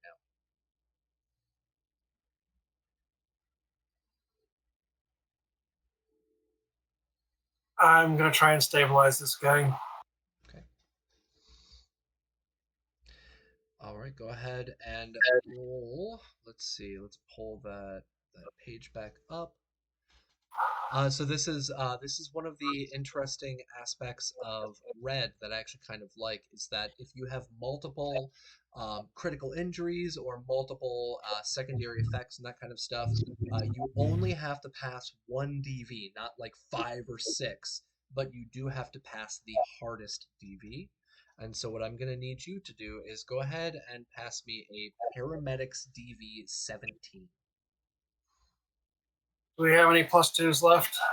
We have 1 + 2 left because you gave it to yourself, which I will let fly for right I now. don't Neon is in there too. I didn't need it. His was used by Remy. Oh, okay. I didn't need it. All right. I mean, yes, it could be used, but I didn't need it. Okay. So that's a. And you're able to stabilize him. 34. His breathing kind of chills out and relaxes, becomes a little bit more stable after you work on him for a little bit. He's stable, but he is not awake. That's fine. What do you want to do? All right. He's stable. I'm gonna use my move and go to this guy, and we'll deal with him next turn. Okay. Let's see. Next up is Jack. So Jack, you kind of. Oh, what's up? What are the seating capacities of the two vehicles together? Seating capacity in Domino is, I believe you upgraded it to 6, and then seating capacity inside of an AV3 is 4. Okay. We'll be all We right. can take these guys with us if we need to, or we can leave them here stable. Whatever. I don't know yet, but that helps a little bit. So our next up, sorry about that, was Jack. So Jack, what are you doing? You see him, you see T-Bar and Remy getting that open, and T-Bar starts climbing in underneath. I see it's a popcorn moment for you right now. It's a lozenge. My throat is. Oh. Sorry. Sorry. I wouldn't eat on stream normally. All right. I'm gonna head over to the hatch, and you said that it's just a tiny crawl space. Then it's not like a basement, or. Yeah, it's a crawl space underneath the building. Okay. I like jam my head down there, like to see where T-Bar's gone, and just kind of point my pistol around in case there's any movement to his left or his right or whatever. So I'm sort of covering him as he explores the crawl space. Okay. Yeah, and if anyone jumps at him or reaches out for him, I'll shoot him in the face. All right. Give me 1 second.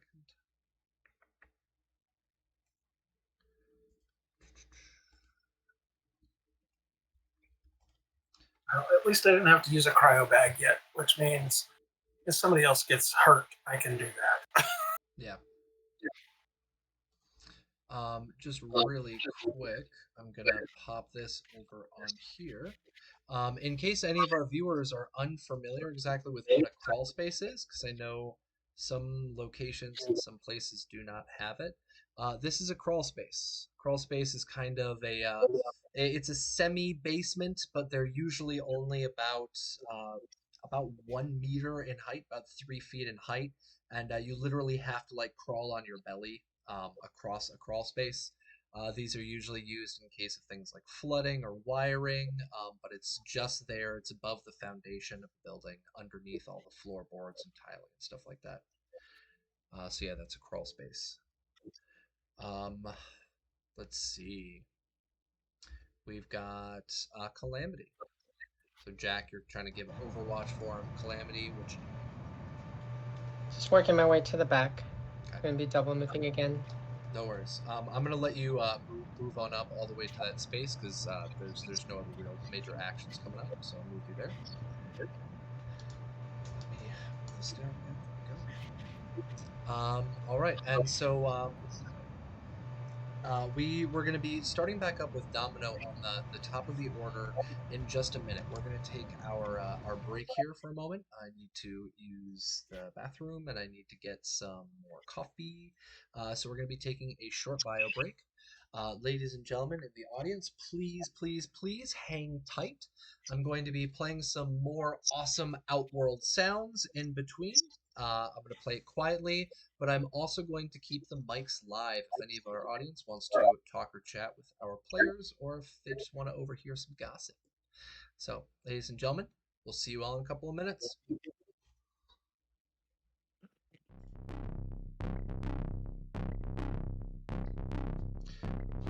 Right, our mics are live. We are on our bio break screen. We've got some nice music playing in the background. If you folks want to talk, feel free. I will be right back. I am going to be AFK a moment, as I always am. BRB. Yep, I'll be back.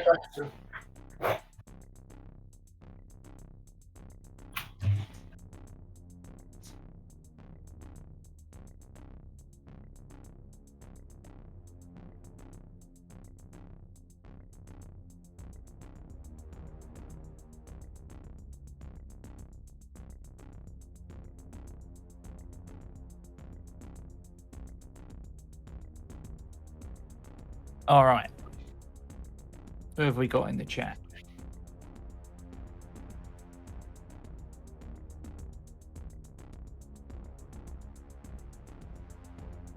Everyone in the chat, just spam emojis.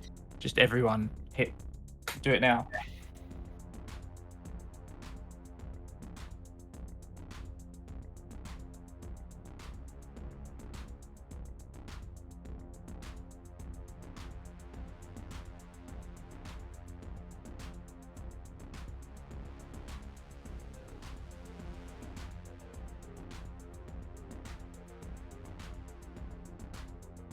Yes, that Boney's got one.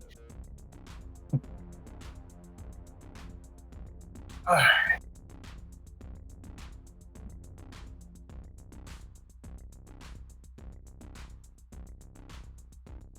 you guys don't find anything downstairs in that crawl space, then these metacorps are our targets. Not the intended targets, but They're probably. It's probably better off getting them on their feet and getting them back to the clan. yeah, that's my plan. I plan on stabilizing all three and bringing them back with us. Because if an alliance can be formed with Presumably, whoever's left for I have medical. Sneaking suspicion you're not going to find anything in the basement. No, Yes. probably not. That's just me. Just to I'm back. Sorry. Just to confirm, you sent a group text message to all of us that it was Metacorp, right? Yep. Yeah. Okay, because at this point I'm probably going to call Bear just to give him an update. Yeah. And let him know, hey, we found these 3 people, if that's what we even want to call them at the moment. But Metacorp, and maybe maybe they're the secret thing he wanted us to find. I don't think he would know that they were. Yeah. But, also, if there's nothing in the basement, we need to dig up those 2 graves out back. Yep. Would I'm figuring, so I have tent and camping equipment. I figure I wish I could remember the name of it, but the little mini foldable shovel would be in that. I would assume. Yeah. We'll have to double check with Cap, but I would assume so. Yeah. Because you need that at minimum to bury your shit. So. Because Cap is the one that heavily suggested that since we're all nomadic background, that we all take tent and camping equipment. Yeah. So. Why can I not remember the name of what that is? I was in the army. I should. Little Trammel. folding. Huh? Trammel. It's not what we called it. It's an e-tool. The e-tool. Ah.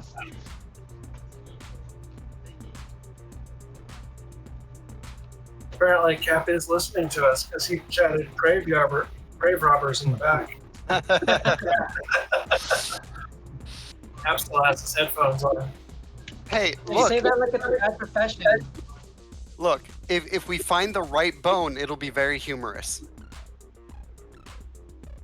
Are you All right, getting you've done that one already. It was a while ago.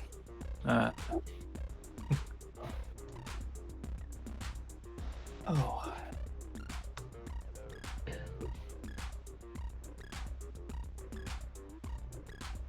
Grave robber is a respectable profession. I mean, isn't that what archaeologists are? Yes. Mm. Not all of them, but yes. Most of them. Pirates have to do pretty good in school. You have to stay above sea level. Right?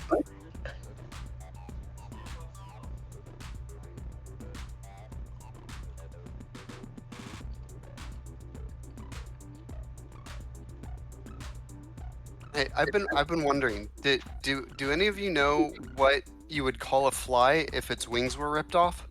A walk. Yeah.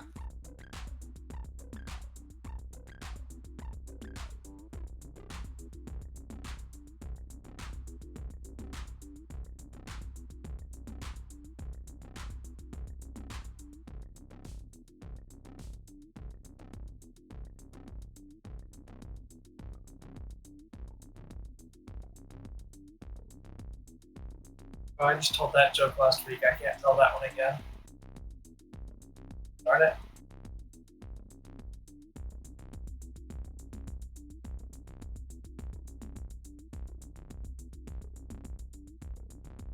Did I tell everybody what I found out about the Knights of the Round Table and King Arthur, and that one of the knights actually built the Round Table? Oh, yes. Yes. Circumference. Yes. But did I tell you how he earned that name? I don't know if I want to know, but hit me. He ate a lot of pie.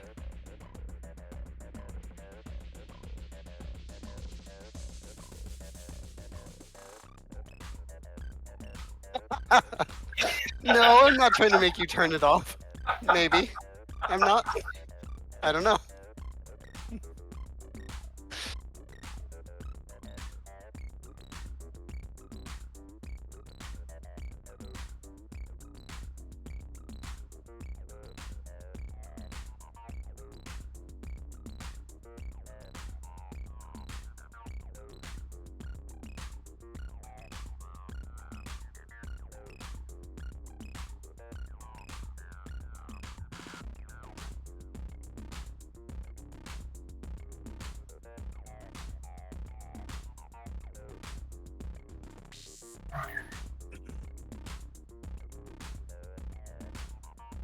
All right, we're being quiet now, Cap.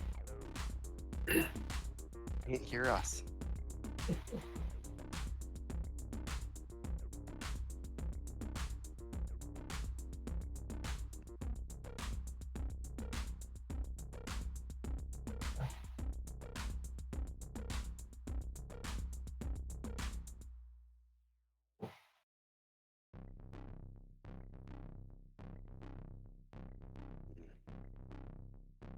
Hey, Red Dragon. I don't know if you're in chat currently, but I know you try to watch the streams later.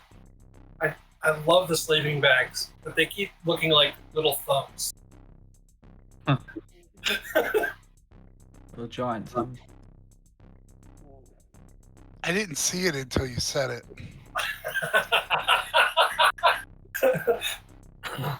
Wait, where are the thumbs? Mostly just this top one. It's a sleeping bag, but it looks like a thumb. Oh my gosh! Like this one is that looks more like a death shroud. Yeah. And then this one is, I mean, it's the same as this, but the lighting on that one makes it look more like a thumb on the top. But the bottom one's the same shape. Yeah. The bottom one looks like one that somebody lost to rot. Yeah.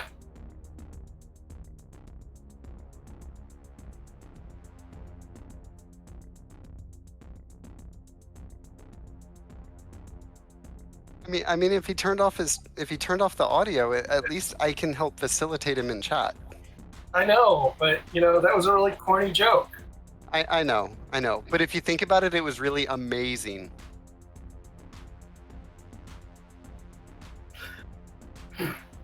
I'm all ears. Well, that's actually why you cannot tell secrets at farms. Potatoes have eyes. And corn has ears.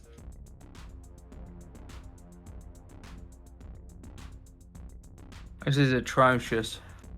We're going to make You'll be everybody shocked. hate us by the end of this. We are.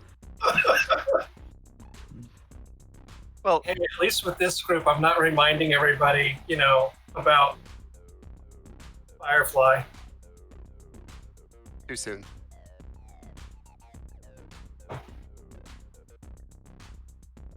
It's like our tax. It's forever too soon. It is. But I still have to. I still give the occasional joke. Just Oh, I mean, you have to. like, you know how reavers clean their spears, right? They run them through the wash.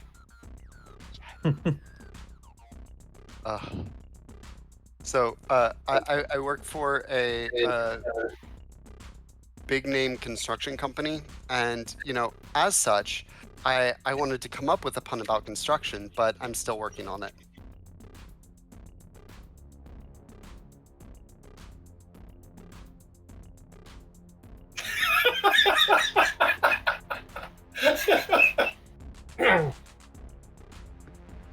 Well, I mean, it's fortuitous that I do, because I've been working on construction on my house, and I have my house has 2 levels, and the first floor is coming along great, but the second floor, well, that's another story.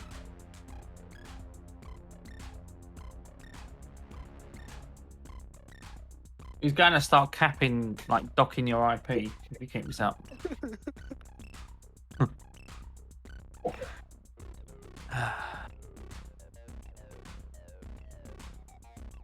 Capricious, leave.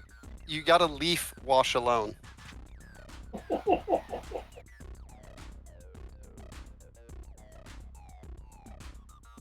Elevator jokes just work on so many levels.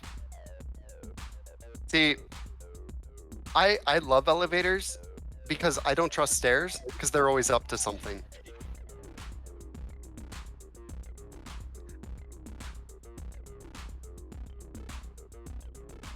And while elevators do work on so many levels, sex on them is wrong on so many levels. And as much as I love them, somebody did tell me that, they can let you down. Elevators, that is. And I mean, that's to be fair, but they can also be very uplifting. You got to just know the right buttons to push.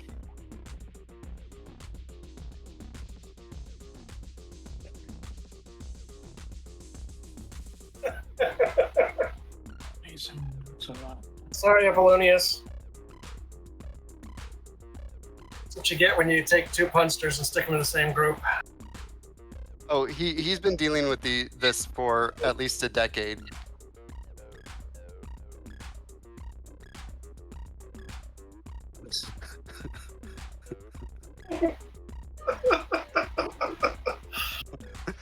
You're not wrong.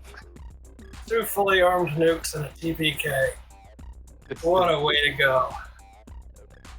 Ah.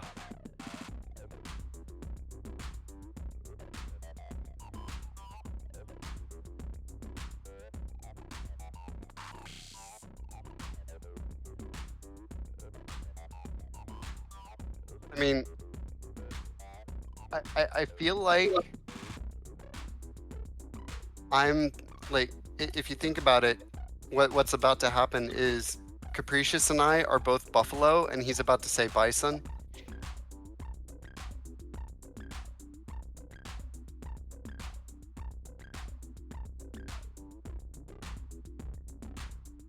You know, BOMB should really be pronounced boom, because TOMB is pronounced doom. Make that 4. It's 4 now. Bring it on yourselves. See a partially deconstructed Tomahawk missile. What do? Seems to be leaking radiation.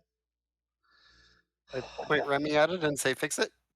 Bang on it So- to see if it still. Remy is running in the opposite direction. Ladies and gentlemen, welcome back. For those of you who were as unfortunate as I to be listening to our break, trying to enjoy some neat music from Outworld Sounds and being instead accosted for 6 minutes straight by horrific puns, I hope the rest of you are slightly less internally dead as I am, or as We our will party is punish. about to become. There is punishment coming. 3 nukes. Ground zero will be massive. No, it's going to be a crater. That's what it'll be. Oh, God. All right, so let me get this rage out of my system and just scream into the void for a second. Domino, are you a father? Is that where all of No. this pent up dad puns are coming from? Is that? Nope, that's the beauty of it. God. I thought it was apparent. Swear to God. So, ladies and gentlemen, we are back. I'm dead inside. Where we left off is we had a couple of folks here going around the building. Cyberpunk Uncensored just tried to drop +2 luck, but at this point they're at like negative 50 with their future TPK that's coming up. So where we left off is we had T-Bar sticking his head in and then crawling into that crawl space underneath the building. We had Domino jamming his head in as well, just trying to help cover the area. Calamity finally caught up with the others outside of that hatch, and Mad Mags has started to check the bodies that are inside the building. And you get up to the third one, and what I'm going to do now is I'm going to streamline this a little bit because I realize we are running a little longer than anticipated. So Mad Mags, you get up to the third body. What are you going to do? Same process. Check.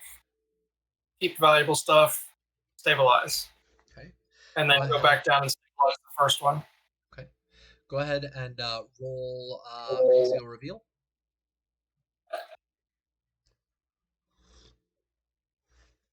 Oof. What did you get? A 1. A 1. You jam your hand into this guy's lapel, and the only thing you feel is somewhat crusted, semi-dried blood as you jam your hand in underneath. And you kind of just retract it back. Um, this guy was also apparently injured.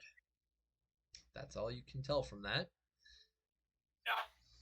Um, well, that's also with the -50. So I mean, like, you put your hand in and it falls off into his internal organs. I mean, that's the only proper way. It turns out he's the thing, and it just starts eating you, right? So you gotta make a That's fine. literally what I was about to say. His chest opens up. Her hand just necroses. Was it crusted blood or dookie, Ward? I will, because you have been so awesome today.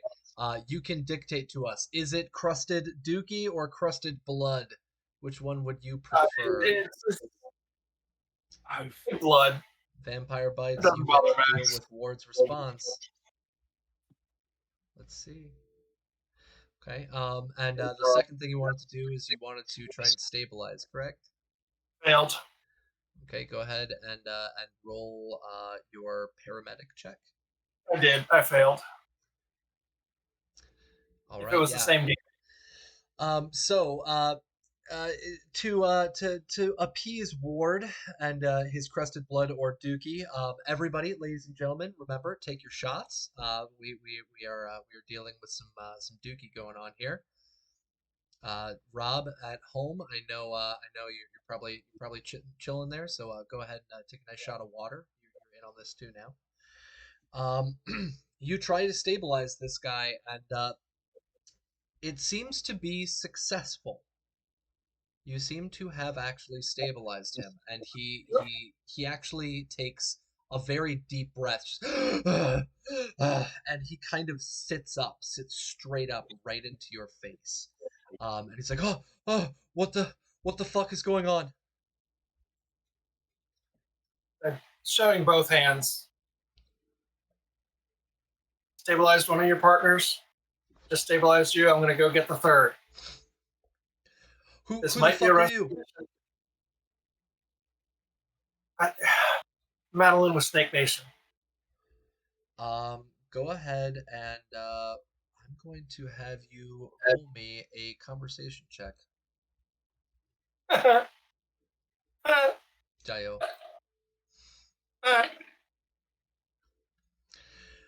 He looks at you.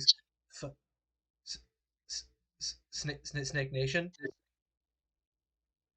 Go ahead and give me one more check. Give me an athletics check. Or hold on, what's your reflexes? Reflexes are 5. Okay, give me an Dex. athletics check.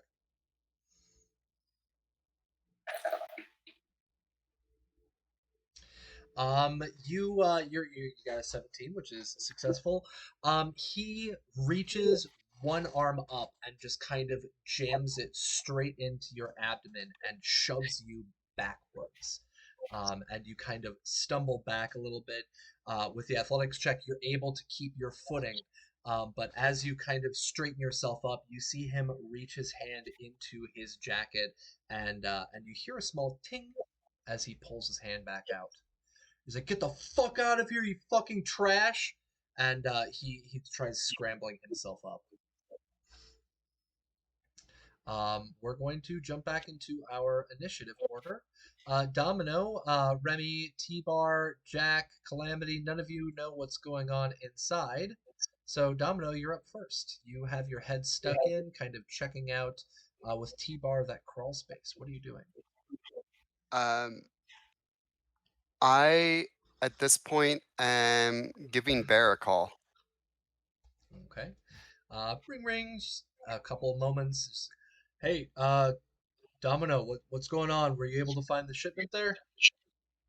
No, we found the only thing we found underground so far is a crawl space, and T-Bar is looking through it right now, but I'm not thinking we're gonna find anything there. We did find 3 wasted people. They're still alive, I think. Mags is looking at them, but they're from Metacorp. Metacorp. They're where you're at? Are you sure? That's what Mags said, and I trust Mags to know what she's talking about.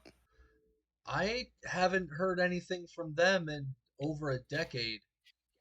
Well, we have 3 of them right now. If they're still alive. All right. Um, Corpos? Oh, Ward Daniels, Metacore is technically a nomad nation. If you are interested in learning a little bit more about who the Metacorp is, you can check out datafortress2020.com and look into the nomad explanations there. And so I'll actually drop that if anybody is interested. www.datafortress2020.com. It's got wonderful collections of different kinds of lore there, as well as an indispensable amount of 2020 material. This is all done by the absolutely wonderful Wisdom 000. And hello there, Bay Caliban. I've no idea how to pronounce that. I'm very sorry. But yeah, so Domino, you're in this phone call. He tells you he hasn't heard from them in over a decade. The conversation's going to go a little bit longer than one turn, so I'm going to let you Yep, continue on. So, that's fine. what else are you going to say? Yeah, so we'll keep looking around here, see if we can find anything, but it's not looking good. Or if there was something here, whoever left the Metacorp people maybe took it. If we can get any of them awake, we'll try to get information. Do you want us to bring them back with us, or? Yeah, I haven't heard anything from them in years. If you can get them out of there, because Okay, I got more than a couple of questions after what happened. all right, we'll do, All right, thanks, and Domino. I'll relay that to the rest of the crew. Okay. Hey, we want to. Bear wants to meet these Metacorp people if we can keep them alive, and hey, maybe they can tell us what happened if we can awaken one of them. All right. And T-Bar, you're in. Luckily not ass first, but you're in head first into this crawl space, trying to make your way around down there. You've got your flashlight, so go ahead and roll me a conceal reveal check.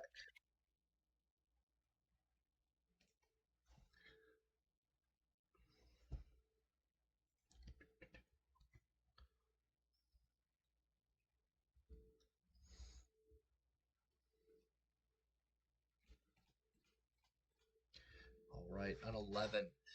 You're looking around down there, and the dust that you are actively kicking up starts actually kind of making you cough a little bit. As you start coughing or sneezing, whichever one, you start stirring up the area even more. And it seems to cloud your sight down there. You can't really see too far. He had his gas mask on. You have your gas mask still on? I assumed I did, but I mean, Okay, it doesn't. that's I fine. just thought that was flavor. It don't matter to me. Oh yeah, well, gas masks, the breathers are actually part of the system. So if you've got that on, you've got that on. You're kicking up dust, and so luckily not sneezing or coughing from it, but it's clouding your vision. You're not really able to see all that well in the area down there with a small narrow beam flashlight. You can try doing one more check. I'll let you roll with that since there's not really much of a move action. It's not part of our map.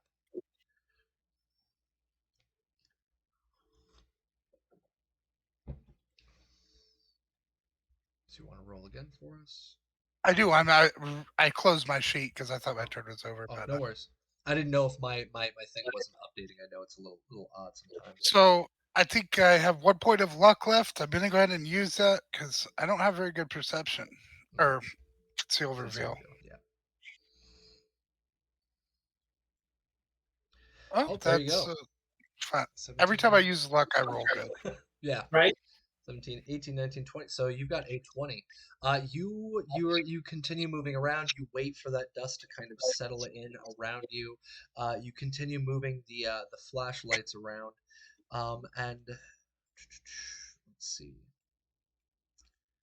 I'm using right now my Badlands reveals generator for this, and I am popping up something right now. You see what looks like a chest down there. It's a metallic chest. It looks like it's been painted camo green.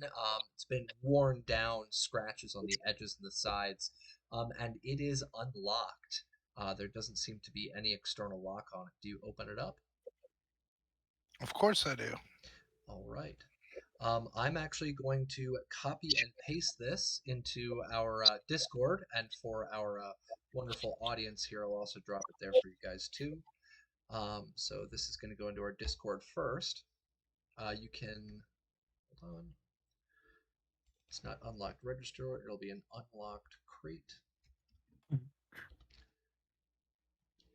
And this is what you find inside of there. It is quite a mix of stuff that's listed. That's why I'm not going to bother expecting anybody to memorize this as I read it out. So give me 1 second. Boop. There we go. All right, so inside that box, you find several different things. You find a scrambler, descrambler. You find a glow stick that is unused. You find a €5 bucks. They seem to be pretty well worn. You find a crossbow with 36 bolts, as well as a poor quality, kind of worn down heavy pistol, three mags with it. And the bolts that are there with the crossbow, they seem to have some kind of like container, little chemical container on the end, and you recognize it as tear gas.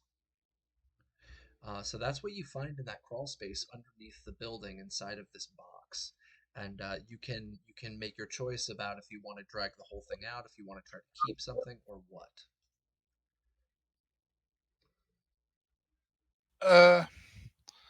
I'm gonna yell. I'm coming back up with a box, and yeah, I guess start trying to move back towards the top with the box. Okay. All right, so T-Bar starts backing up. Domino, you finish up your phone call right around this time. You see T-Bar backing up, and he's dragging this large box with him. And because I believe T-Bar, your body is an 8, right? 7. 7. Okay, then give me a body check. 7, and I don't know if it matters any, but I have a cyber arm. No, that would matter for like melee. If you wanted to bare knuckle box. 12. All right, you're able to back yourself out and pull this crate up with you. You close the top, of course, but the rest of the people standing around, literally everybody's there except for Mad Mags. They all see you pull this crate out, this worn crate. That being said, Mad Mags, you see him pull his arm back after hearing a small click from something underneath his lapel. You have been. Let me pull up my Roll20 on here that I can edit. You have been forced back one additional space. So I'm going to put you right back here. So you've been forced back one additional space. What are you going to do?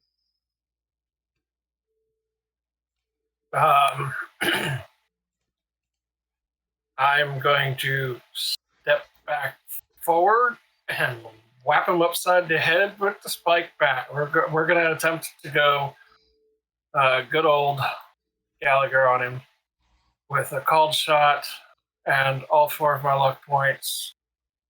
All right. Where is that called shot? Where is it? Where is it? Why can't I see that? Aimed shot, that's why. Okay.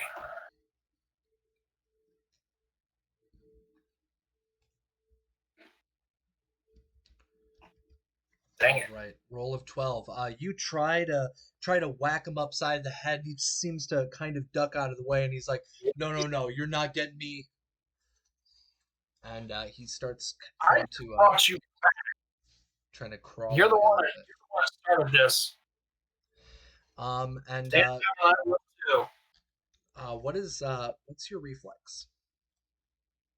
Reflex is only 5.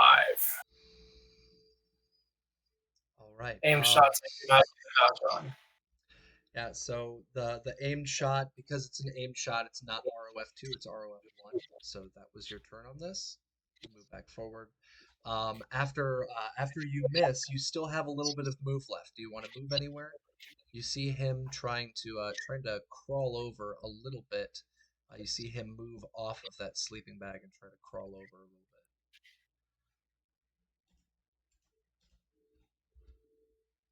What are you gonna do?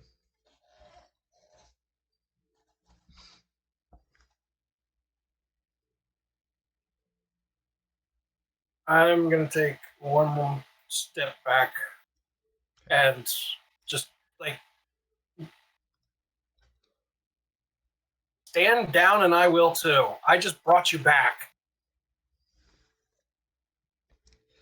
And with that, that is the last words that come out of your mouth before you see him in front of you explode. What he had pulled from underneath his jacket was the pin of a grenade.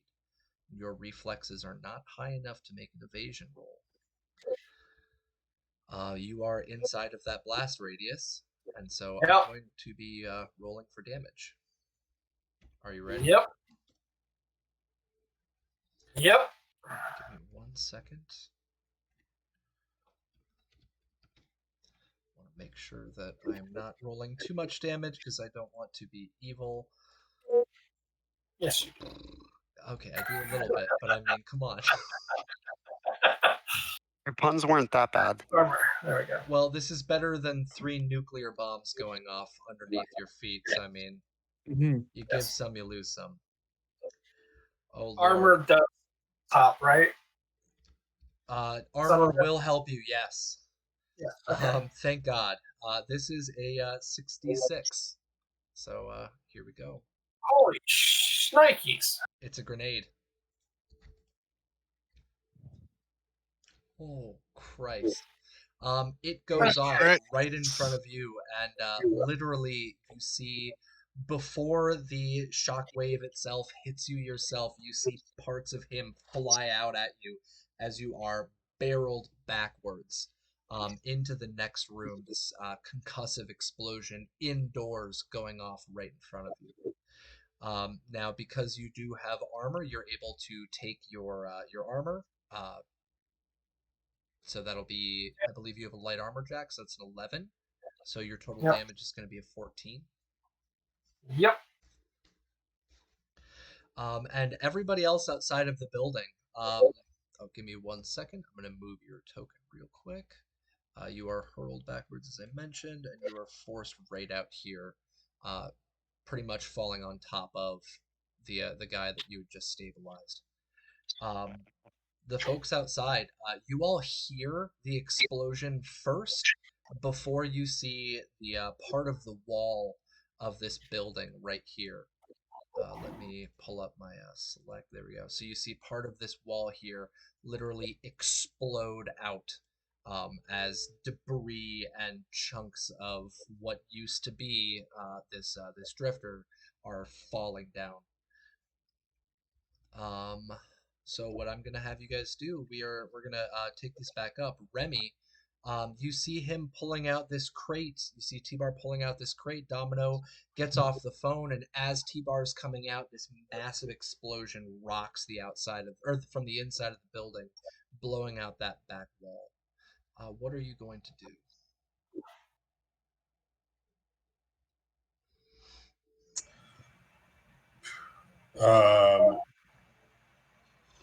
Is T-Bar close enough to grab onto? T-Bar is close enough to grab onto. He's pulled himself out of the crawl space, and he's got the box with him. Okay, cool. Well, in that case, I think I'm gonna start making my way inside to make sure Mags is okay. Okay.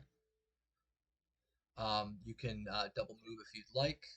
There's also, as I mentioned, the side of this building is blown out, so you could try going through the back entrance, you could try going through the top of the building, you could try going through the blown out side of the building, or, like Calamity did, you can try going through the front.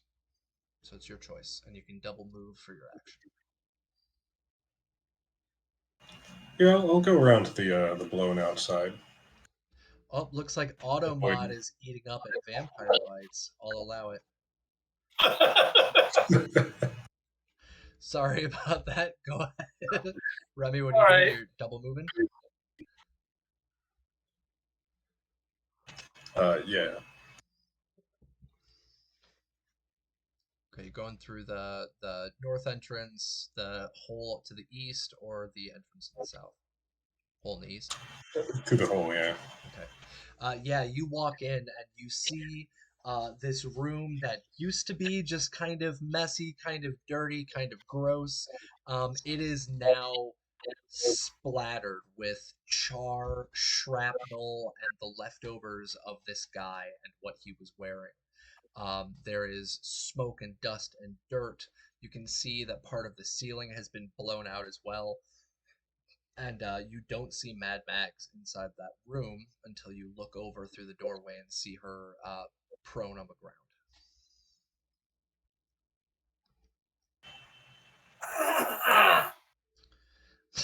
Oh, sweet Jesus. Giving This. a reluctant thumbs up. I'm fine. You sure about that? I will be. Oh, okay. Well, anything I can assist with? Oh man, this is just getting nastier. It's nastier. He scrapes some viscera off of his boot. Oof. All right. Next up, we've got T-Bar. T-Bar, you've come out of that hole. You've got that box in your hands. You've got Jack next to you, Domino next to you. You've heard that explosion. Calamity's still there. What are you gonna do? So with the roll I had, I'm just kind of curious. Am I fairly certain that was the only thing down there? That was what you were able to see close by. Okay. So I will say, damn, that's louder than when I dropped the AC. And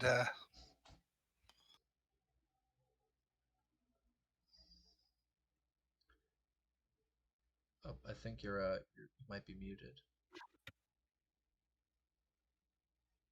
all right, so I'm gonna move to there. Oh, I was counting squares. That's Okay, why I'm sorry. sorry. Nobody else is awake. Can I uh can I move past Remy or You can, yeah. there? And Yeah, let me delete that guy. His body is gone. I guess I will move to there and look over at Mags and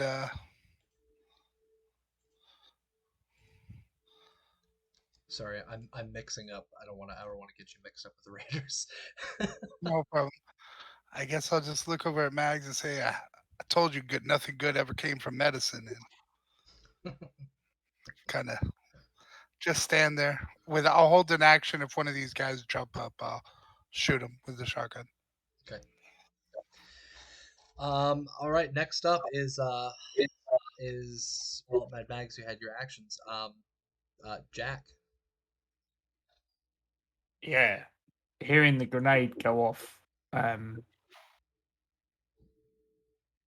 face goes from kind of his usual lackadaisical expression to serious. He's going to move 5, gets him to there with his weapon drawn, sort of peers inside through the blast hole, so he's makes on the ground.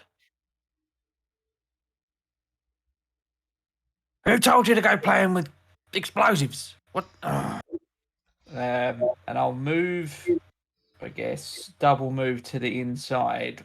2, 3, 4, 5. Yeah, here. So with some intent. Yeah, that's a double move, so that's the end of my turn. And I'm actually gonna add it on here so we don't lose track of it. This green box there is gonna be your crate. Camo green. Should be able to move it. Yes, cool. All right, yeah. So you've double moved inside. You get there and you see Mad Mags is lying pretty much prone on top of the guy that she had previously stabilized. Calamity, what are you doing? First of all, I'm gonna call out around the corner. Hey Remy, how's how's our girl? Breathing. She okay? She says she will be. All right. I'm gonna reach into my pocket, fix my my particle mask or anti-smog mask on. I'm gonna see if or give the crawl space a once over. So I'm gonna get ready to jump in there and also flip on my lantern. See if anything if we swept it as thoroughly as we could. Okay. So actually, as you walk over and kind of drop the lantern down a little bit and look inside, you can see that part of the floor has come down underneath the explosion, and so the area down there is filled with Collapse. debris and dirt. It's not completely collapsed, but you can see that the structural supports for the building are definitely damaged and don't know how long that building will be standing. Oh, fuck. I call back around the corner and just tell them that, hey guys, if you're patching mags up, you need to hurry. This thing might come down on you. Make it quick. All right. And Mad Max, what I need you to do for me right now, please, is I need you to roll a luck. What is your luck score? 4. Okay, roll me a luck. All right. Oh, Okay. Domino, it's top of the order.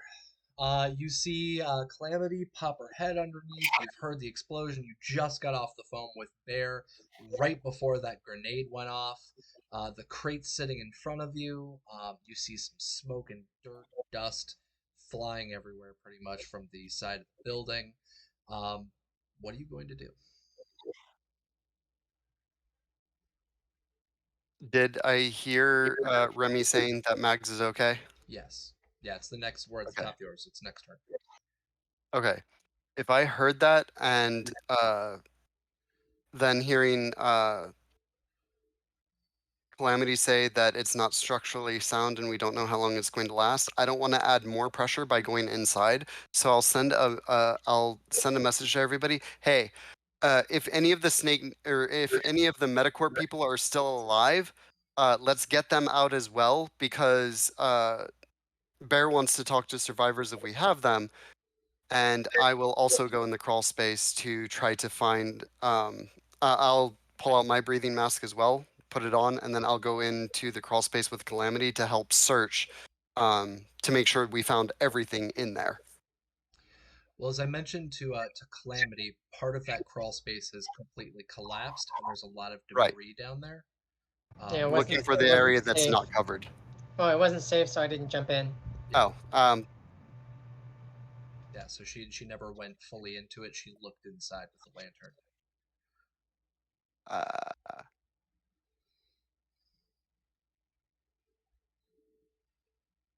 I'm crazy, not foolish. I'm foolish. I'll go check. All right. Okay. So you crawl into there. Go ahead and roll me luck. All right. What's your luck score? My luck is 4. Can I use luck to lower my roll? Nope. Okay. no. Can't use luck on luck. Oh, jeez. You crawl down under into that crawl space, and as you start moving, the building starts to crumble. You can hear the actual floor above you cracking, and it is starting to collapse. Now you're only 2 spaces away, so you still have extra move. Do you want to Yep. continue? Nope. If I see it start coming down, then I'm gonna get. I'm going to If I've only used 2 move, then I'm gonna come to here to start helping people get out of the building because I'm sure they're all feeling it starting to come down too. Okay. All right. We are next up on the order. Our next up is Remy. Remy, underfoot, you are just barely inside the building, but you can start seeing stuff on the wall, kind of like shifting down. It seems to be moving, almost as if there was a kind of a centralized earthquake inside the building. Um, you can see that the building is starting to collapse. What are you going to do?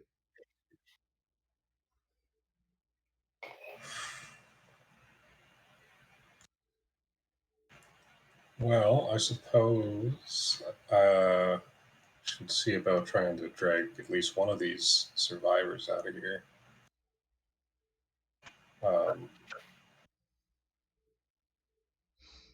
So yeah, I'm gonna try and go over and grab the one that's been the one by Megs. Okay. That one is stabilized already. I Oh thought the yeah, I'm only just one not stabilized was the one that blowed up. No, I never stabilized the first one.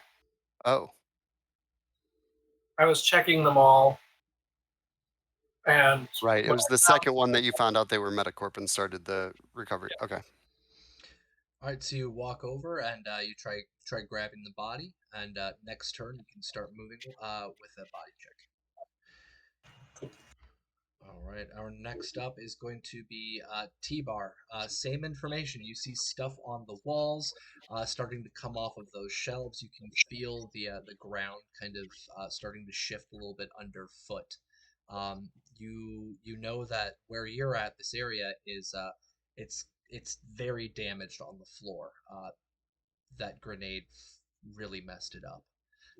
So it is a little bit unstable underfoot. What are you going to do? Are you going to try to leave, go further into the building? What are you going to do? And Maggie is prone, you said? working on getting up.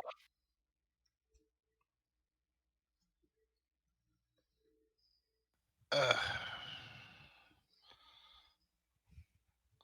I guess I'm going to.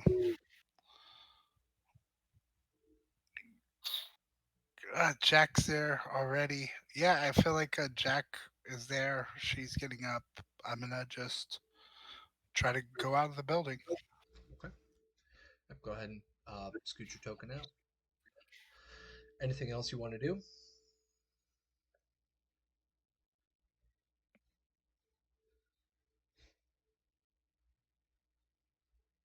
We'll stay there, and that'll be it. Okay. All right, next up, Mad Max. Give me another luck check. Really? Mm-hmm. I'll explain in just a moment. Damn it. All right. Remember, you were blown out of that room. What broke your fall instead of you taking any form of falling damage was the body that is now underneath you. You start to get yourself up, you start to stand up, and you realize that you had landed on this guy's head. He is no longer breathing anymore.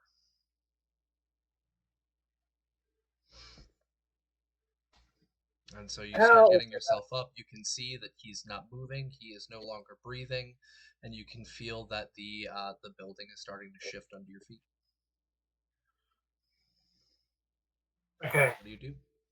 Is standing up from prone a move action or an action action? Let me double check because I believe that is an action. So It prone. is. Let's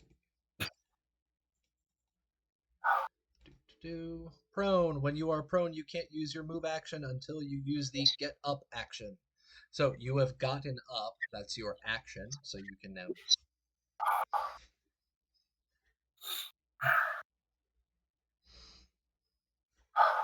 For anybody else who's curious, it's page 169. Nice. Jack and Remy, this guy's dead. I might be able to save him.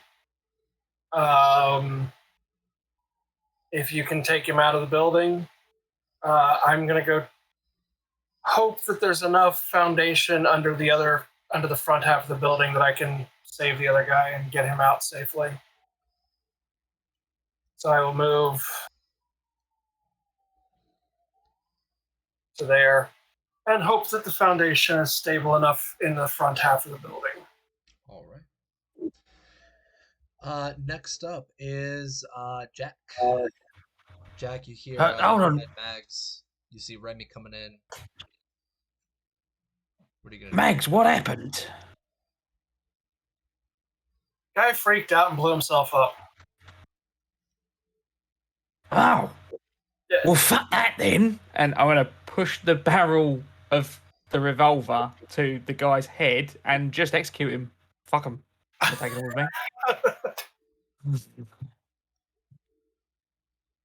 Why are we risking ourselves for people that could blow themselves up at our camp? Oh, all right.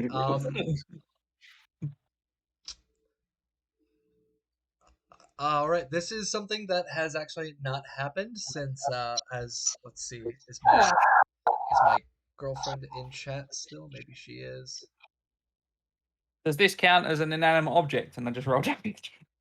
No. All right. She That's is weird. not in here. So this is a fun little thing that comes with Cyberpunk Red. When you do something that is incredibly inhumane, you cost yourself humanity. So, Devilish Jack Holmes, you whip out that pistol, press it against a dead person's head, and then blow his head off. Remy, you are hold on. standing right there. Both of you, please roll 2d6 for your I was under calamity the loss. impression he was not dead. Because you said he This wasn't.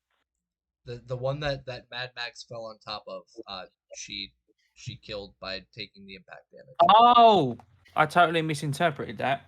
Okay. So do you No, want honest, to blow hand off him his heart. head? Well, no, he was going to kill. Yeah, I had Mags said Mags just told Jack that the guy blew himself up. So he wasn't going to risk bringing someone else back to camp who might blow himself up, considering there's women and children there, right? Mhm. That was the motivation for, but I didn't realize that one was dead. The other one is No, still if alive. the one that I'm going to save right now is still alive. Yes. can I hear him from here? You'd have to go around the corner right here. But yes, this one right here is dead. Okay, This one no, right then I think here has not yet been stabilized. it would be a waste of ammo shooting a dead body. The Right, one no. that is dead, just in case he's not completely dead, if he's just like not breathing, I was saying that if you guys can carry him out, I might be able to save him. I'm going to go save the other guy, is what I said before I ran around the corner. Right, yeah, that's why I got confused. No, that's fine. All But right, when well, he's dead. So Jack feels somewhat indebted to Meg, so he's going to run over. Well, if you want to still use that action, you can still use a revolver and shoot the other guy. Since that was your first gut reaction, if you want to go with that or not. Yeah, I'm gonna shoot the live guy. Okay. Not risking it. That one is not a humanity loss because it is a living target technically. But Mags, you see Devilish Jack Holmes walk up right next to you, and right around next to you just pops out his Mateba and bam, domes him. Remy, don't worry about your humanity loss. Mad Mags, you see this though. This is pretty harsh. Somebody you're about to save. And what? Jack blows him away. Fuck Jack. You want to bring a suicide bomber back to our camp where there's women and kids? Come on, let's get the fuck out of here. And that's 5 moves and an action. That's it. Perfect. Next up is going to be Calamity. Calamity, you're outside. You hear that gunshot though, definitely from outside. and you probably hear Mad Max screaming, "What the fuck did you do that for?" But other than that, what are you gonna do? I'm dashing inside. I'm gonna give everyone a hand. Um, so I'm gonna be taking a double move. All right. Hold on. Before you take that double move, roll me a luck check. Serious. All Yep. right. Do I have any? Do we have any luck banked? No, we have run through all of our plus twos. You would not want to add +2 to this. No, you don't want to add a Oh, plus two to yeah. luck. Okay. All right. Rolling a luck check is just a d10. It's not clicking on luck Yeah. because you Okay. want to roll under. So Domino, when you rolled it, you rolled a 6. Uh, I mean, it's still over your luck, but so D10. yeah. Yep. Just roll 1d10. What's your luck? Oh, 2. All right, you got it. You get inside. As you are going into the Nice. building, with your double move, you are running in. The floor still seems to be at least somewhat supported underneath your feet, but it is definitely falling apart. But you get inside the building. So I step all the way up to quickly step all the way up to this body or whoever, if they're somewhat still alive. I throw them over my shoulder, and I prepare to dash back outside. Okay. And also scream, screaming to Mags. What the fuck was that shot? Are you okay? Jack just killed my patient. I'm fine. Everyone say thank you, Jack. Fuck you, Jack. I go over the radio to say thank you. Thanks, Jack. All right. It is Shut the up. top of. What's Oh, up? I was gonna say something. I was gonna say something else. As I'm continuing my little chats. Shut up, Stygian. I wasn't talking to you either. Remy, you're there to hear her talk to an unknown Stygian. Not sure who Stygian is. Who's that one now? What now? What's going on? But yeah, we're at the top of our order, and right now, Domino, it is the top of our next round. Where are you on this? Oh, you're out there near that corner. You yep. can see where you are at, that the wall there that you've just walked past, and Calamity just ran inside. This wall right here starts to collapse into that crawl space, and it begins going in, straight down into the ground, and you can see that the roof is starting to cave in on itself as well, with the foundation crumbling underneath it. But you are outside. What are you going to do? I uh, yell and message to everybody: go out the front. The exit and back is no good anymore. And then I'm gonna come around here and pick up the crate and move over to here. All right. Next up is Remy. Remy, you're there. You see Calamity come in. You hear that gunshot. Thanks, Jack. You see Calamity there. She looks like she's about to give a hand.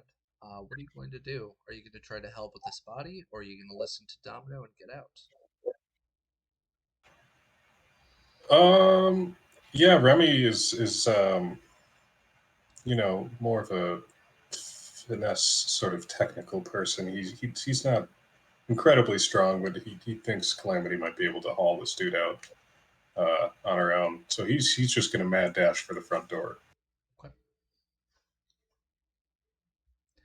All right, so you make your mad dash for the front door. You can double move.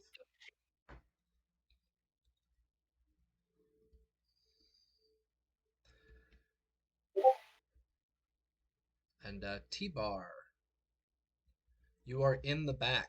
You can also see from the outside that the roof in this back corner area literally begins collapsing in on itself, where you had previously done your super brave superhero landing off of the roof, is no longer there. It is now below ground level, and it is starting to collapse in. What are you doing? I'm gonna. I don't know how accurate that is for the. Is that accurate for the distance to my vehicle? You should be able to get up to your vehicle this turn. Then I guess if Domino is able to carry that crate, then I am going to go to my vehicle. Okay. Yeah, it's only 6 meters. Right, that's why I wasn't sure if that was accurate, like if it was really on the map or not. But if it is, then I'm going to move to it and Start getting in. get her started. Okay. So for vehicles, this was one thing that I personally had issues with, but I know that this is how the system works. Is for anybody else who's running vehicles in their games, it takes one action to unlock and get into the vehicle. It takes a second action to start the vehicle. So this round you're able to walk to it and open up the door and start getting in. Next round you can get it started. It's how the Okay. system goes. I see Vampire No Bites problem. is also shaking their head because it is kind of stupid. Sure, if that's how it goes, that's how it goes. So no problem with me. My players are glad I never read that rule. Yeah, it really frustrated me the first time I read it. I'm like, why would it take that long? And then I realized, I'm like, well, if you're jumping into a car, it does take you at least 3 seconds to get into a vehicle. So it does make sense with the passage of time. But True. I still am not a big fan of it. Mags, you are there. Jack just executed your possible patient that you were going to try and stabilize. He seems completely unremorseful for it and says, why bring a possible suicide bomber around women and children? What are you going to do? And just a heads up, I do not recommend that PvP we were discussing before the session.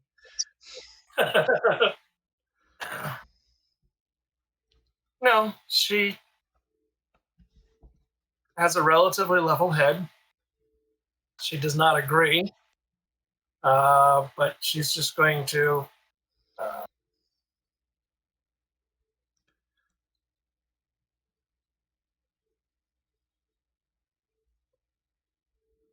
Still there? Double move, yeah, double move. Double move to there. Okay. All right, sounds good. So yeah, Mags just gets out of there, probably pretty pissed. Jack, you see Mags just walk away Shoves from that past situation. Jack. Yeah, shoves past Jack. Hey, you're up next, If Jack. she What are you accidentally body checks and knocks him over, oh well. gonna do? Oh, body check. We can roll that. Not an actual, but Okay. yeah, it's just a pushing past. Okay. Jack kind of just puts his thumbs in the loopholes of the jeans he's wearing and just kind of strolls out. 1, 2, 3, 4. Where are we at? Strolls 5 out of a brings me to collapsing there. building. Yeah. Explosions in the background. Jack doesn't turn around. Nah, I've got a call of 8. Come on, like, and it strolls outside the building. Turns to Remy. There's just no pleasing some people, is there? And then we'll, I suppose, double move. I might as well another 5 to where are we at? 5. There you go. There. All right, perfect. Our next up is going to be Calamity. Calamity, you are the last person left in this building, and you can hear the roof and the floor directly behind you begin to collapse. Go ahead and roll me a luck check. Alrighty. Oh, low again. And what is your luck score? 2. Okay. So for this, one of the kind of cool things that I've put together with the Badlands reveals is that when a building is collapsing, there is a chance to dodge the collapse of that building. And so, if you have a reflex of 8 or higher, you can make an evasion check. So go ahead and And roll will evasion do. if you've got it. You've got it. Our DV was 16. So you have successfully evaded the falling debris from the inside of this building, and you are, because it's collapsing from back here, you are moved up to here. Okay. What are you going to do? You've got your Well, action now taken for the evasion, so you have a move left. and I'm not able to throw this body over my shoulder. That would be an action. Yeah.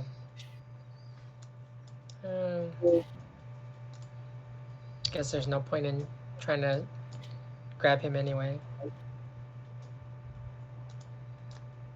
So If Max thought she could save him, she would have gone back.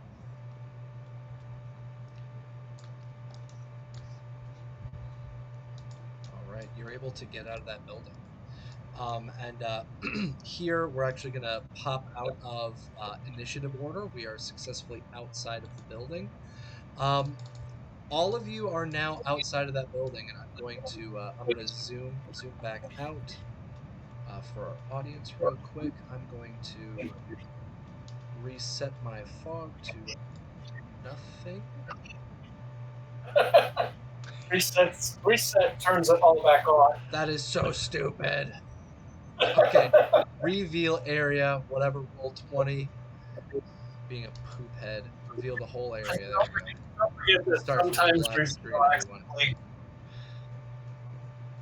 And so this is where we conclude our map here. The reason I wanted to scroll down a little bit is for our Patreon link down at the bottom for Valstoys. This diner, within the next couple of seconds, you all can see and hear slowly collapse in on itself as sections of the roof start collapsing and underneath it the floor, until it is literally a pile of rubble left over. None of you were able to get out any of the Metacorp, but you were able to get out one of the boxes from the crawl space, and Domino was able to grab that box and haul it over to the car. Correct? That's where you're Yeah, going. well, I got to hear, and yeah, that's where I was going. I was going to put it in my car. Okay. And the gear of 2 of the Metacorp personnel. Yeah. So we're out of initiative order. So folks, this is your realm now. I guess I'm gonna radio like we were supposed to leave something behind here to try to track who was coming out here, but I don't know that that's really worthwhile anymore. I mess it once I get over to my car and I put the chest inside. I call out to every. Hey, did we save any of the Metacorp people? So, because Bear told us to. Anyone? I was trying to when Jack decided to plug a bullet in his head. Wait, Jack did what? We'll talk about it later. I want to Oh, you're damn right. We'll talk about it later. I want to investigate these graves and see if anything looks like it's even remotely recently disturbed. Okay. Or are these ancient? This is actually kind of an odd check, but I'm going to have you give me a wilderness survival check. You got it. As soon as I find it. Because I don't think there is a disturbed soil of graves check. So that's a critical success. Both 31. of these graves there, both of them seem pretty damn old. They do not look like they've been recently disturbed. Other than, of course, the AV coming in for a landing, the jets on that thing would have disturbed some of the topsoil. But the pieces of like wood, these impromptu crosses that are there, look like they've been there for many years. All right. I will wait and see which vehicle Jack gets in, and I will get in the other one.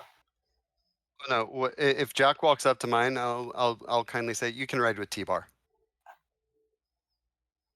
Or walk. From It kind of looks at you, Arizona. just gives you the side eye. Yeah. So I'm just going to give you a side eye for a second. Don't want to ride with fucking amateurs anyway. And he goes and gets in the back of T-Bar's thing. All right. So we've got Devilish Jack Holmes getting into T-Bars. Calamity, where you going? Remy, where you going?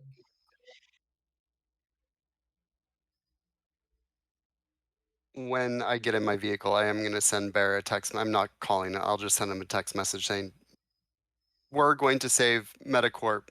Jack killed him. We got a crate. You get a text message probably about a minute-ish later. Says, that's unfortunate, but don't worry. Okay. I'll feel better about it. Since he said, don't worry, then okay. Calamity, Remy, what you guys doing? I just hop in shotgun with Domino. Domino, okay. Calamity, where you going? Jump into AV and look over at Jack and like, you really stepped in it this time. I'll be honest with you, love. You seem to be the only person, apart from Flyboy here, who knows what the fucking hell they're doing. So perhaps we'll just leave it at that. Good enough. I'll also forward Bear's message to Mags, so that Mags knows the leader. They're like, don't worry about it. So Mags is just gonna look look in the rearview mirror at you and say, "I'm still gonna fucking worry about it. That was my patient." I get it. You know, I'm on your side. And then she'll give a big sigh and it's like, not like I didn't kill the first patient I had, so fuck it. Sounded. Wait, you blew them up? No, he blew himself up. So you didn't do it. My first patient is the one that I fell on, and the guy blew up. Oh, well, It's just see fucking that's throw technically saved his life. you didn't kill them. The explosion did, and that that was his own choom's fault, not yours.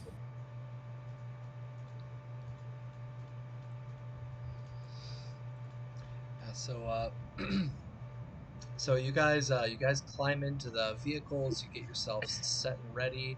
For those of you inside of Domino's, if you recall, Domino just got a really sweet ass little upgrade. All of you put on your safety belts, and Yeah.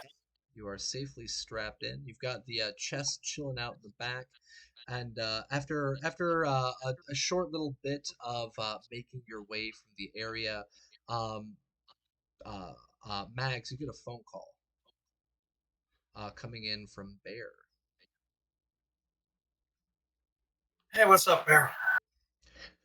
Hey, I heard you found some Medicorp, and the Medicorp didn't make it. Yeah. All right. So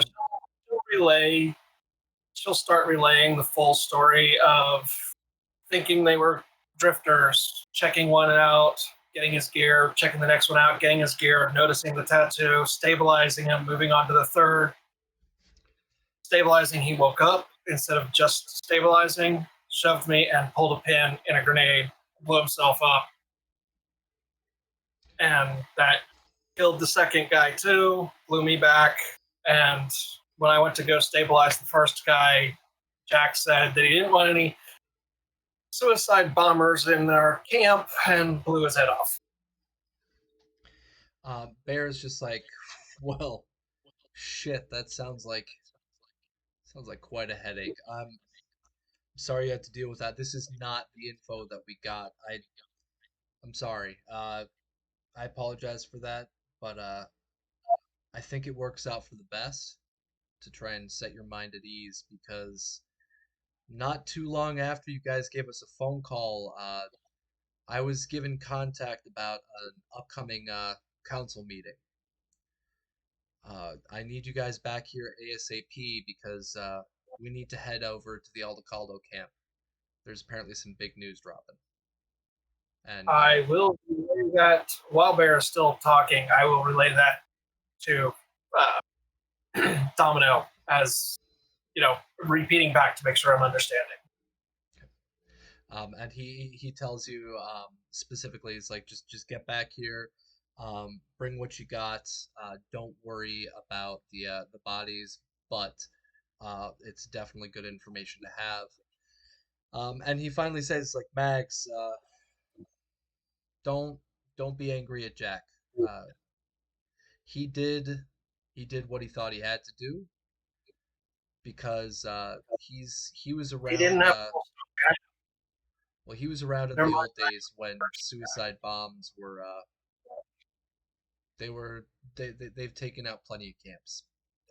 So don't be angry with them. All right. He didn't have the whole story anyway. I didn't get a chance to tell him that I had already stripped this guy of gear. So yeah, it's water under the bridge. But I'll see you I'll back relate to here. T-Bar. Yeah, it's like I'll see you guys back here. I think your ETA, if you guys don't stop, you might be a little tired, but a few hours out. So I'll see you guys in a few hours. Try to get some rest on the road. And he hangs up. And Domino, you were relaying stuff to T-Bar. Yeah, I was letting him know, hey, so we're heading back to camp, but apparently there's going to be a council meeting that we're going to have to get ready for with the over at the Aldecaldos camp. So just wanted to give you a heads up. We're still Now, heading just straight to camp for now, though. yeah, and specifically, actually, because you and T-Bar are the nomads, I would like both of you, please roll me your nomad roll ability. All right. Moto. Yep. Kind of an odd roll to do for this, but it's a good substitute for what I need. Well, real quick, with that, what if I chose where is it? For local expert nomad. It's okay. Still, just roll the motor roll ability. Okay. Can't find Moto on the sheet to. It's not just roll 1d10 and then add your moto ability to it. So I have an 8.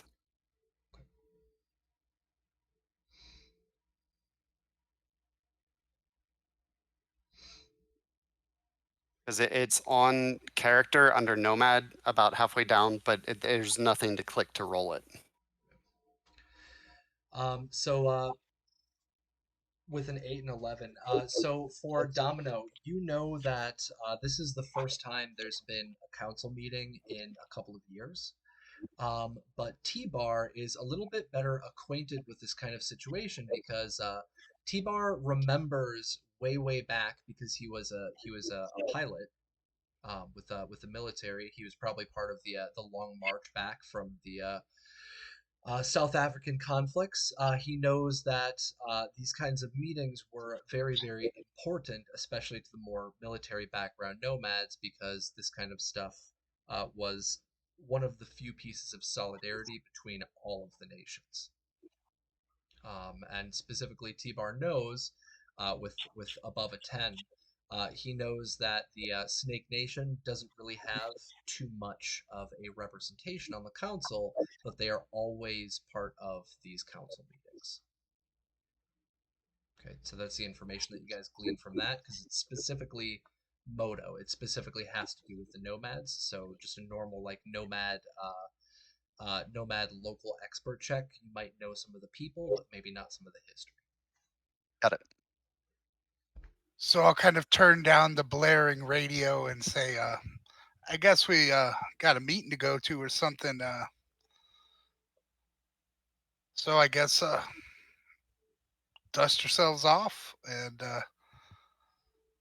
I'm gonna turn the music back up and get my lines ready on the way back. Long flight. Well, for yours, I actually looked into this. You can make this choice. It's your call. Um, the AV4 goes much faster than a ground car. So I'm you in the actually, AV3, I sorry, an think. AV3. AV3s still go a lot faster than ground cars. Ground cars have, I believe, a speed of 120 kilometers average. Let me Yes. double check. Yeah, so it should be 120 kilometers an hour average, but the AV3 has an 241. average speed of 241. So you can actually cut that travel down in half if you decide to go ahead, or you can stick with Domino. So this is your choice.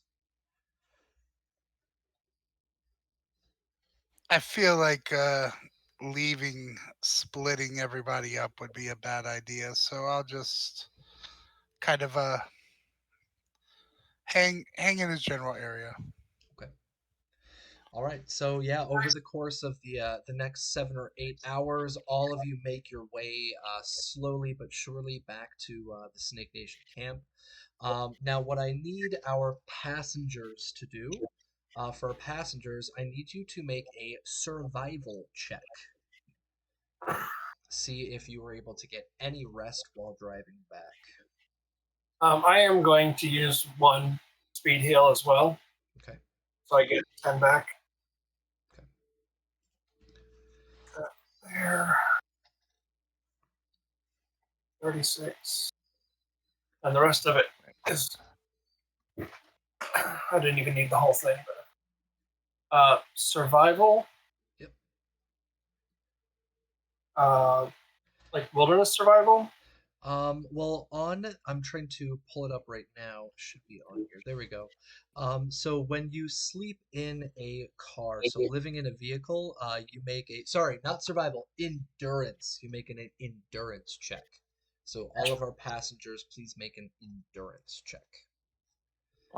Our DV to beat is a 15. So Calamity is unable to get any rest. Jack, you are unable to get any rest. Mags, you are unable to get any rest. I'm gonna go ahead and put 2 Remy, points of luck into I was this. having more conversations with the. No worries. I had to roll a 10 for that. So. 20. Remy slept like a freaking baby on the way back home. He was just like, well, I got that door open. My work is done. And just passes out. So Remy, I like the you idea get... that Remy's snoring kept everyone else up in the Maybe. vehicle, and that's why they didn't sleep. I think so. So Remy, you get your if you received any damage or you are still injured, then you get your body back and healing. You are well slept. You get back to the camp with no issues. Everybody else, though, you have a -2 to our checks for actually our next session, because this is where we are going to be ending for today. The 6 of you get back to the camp. T-Bar flies in and lands. He's literally able to land wherever he wants, but he can probably land right next to his tent without any issues. Domino, you pull up with the crate, and immediately, if you remember from last week, the motor pool heads just kind of come in and start grabbing the stuff from the back of the vehicle. And in general, you all arrive back. It's pretty early in the morning. It's a little bit past sunrise. Remy is fully well slept. Everybody else, you are exhausted. But you see Bear and a couple of the other kind of like higher level position folks there. They're getting their stuff packed and ready to already hit the road. And they're getting ready to drive out to the Aldecaldo camp. And that is where we are going to be closing out our session. So, ladies and gentlemen in our audience, thank you so much for sticking with us. Ward Daniels, am still here, may end up falling asleep watching. You're all good, because our session is now over. I know it's pretty late over in the States for a lot of you guys. And again, I don't even want to know what time it is for Captain Mark, because he's over in England. Time to wake up. Yeah, it's time to get up. But this is So, where yeah. we end. So I'm going to turn off our PC names. We're going to do our little outros. I'm going to drop our links back in the chat. So let's start off with Violent Neon. Go ahead and let us know about you. Yeah, I am Violent Neon, your friendly neighborhood driving nomad, and you can find me here or on Discord at Violent Neon. Awesome. Thank you. Vampire Bites. Vampire Bites, playing Mad Mags the Medic every Saturday night or Sunday morning, depending on where you live. I can occasionally be found at Fresh Out the Box, jumping into Friday night board games with them. And hopefully, starting up soon, I'm going to be kicking off a new Cyberpunk Red game homebrew, AU setting, I think, in the near future. So you can look for me on my channel or in the Cyberpunk Uncensored Discord. Awesome. It sounds like fun. Johnny Drop. I'm Johnny Drop. I played Remy, the well-rested tech. You can find me here every week. I go by other Sandman3096. You can also find me on SoundCloud at Arxon and over on the Cyberpunk Uncensored Discord. It's Johnny Drop. Awesome. Thank you. Raven. Hello, everyone. I'm Raven. I have been your alleged schizophrenic solo for the evening. You can find me on Instagram, Twitter, Discord, and Twitch under Doña Trece Cuervo. Awesome. Thank you much. Chuggy. Red on T-Bar. And the rest of the week, you can find me on Twitch at Chuggy305 or here on Cyberpunk and such Discord. Awesome. Thank you much. Captain Mark. Yeah, Captain Mark 87 on the Discord. I've been playing your surprisingly cold-blooded rocker boy for the evening. See, there's layers. It's wonderful. It's like It's an onion. Like an onion. This is a character with layers. I'm trying here. And hopefully soon on all everywhere you can find podcasts, and I'll have more details for anyone who wants to come back next week. Please come back next week because we love doing this for you all. That's my plea. And yeah, that's me. Thank you.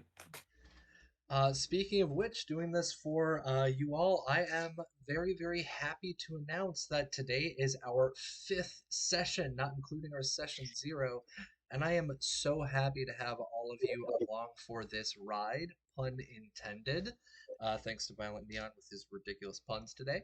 I'm glad to have all of you along for this ride, and it has been an absolute blast being your GM. I've dropped my links down in the Twitch chat as well, and I wish all of you to have a wonderful week. We will see all of you again Saturday US time, Sunday Asia time, because that's where I'm at over in Taiwan. We will see you then. Have a wonderful week, everybody. Bye-bye. Bye, everybody. Take care, everybody.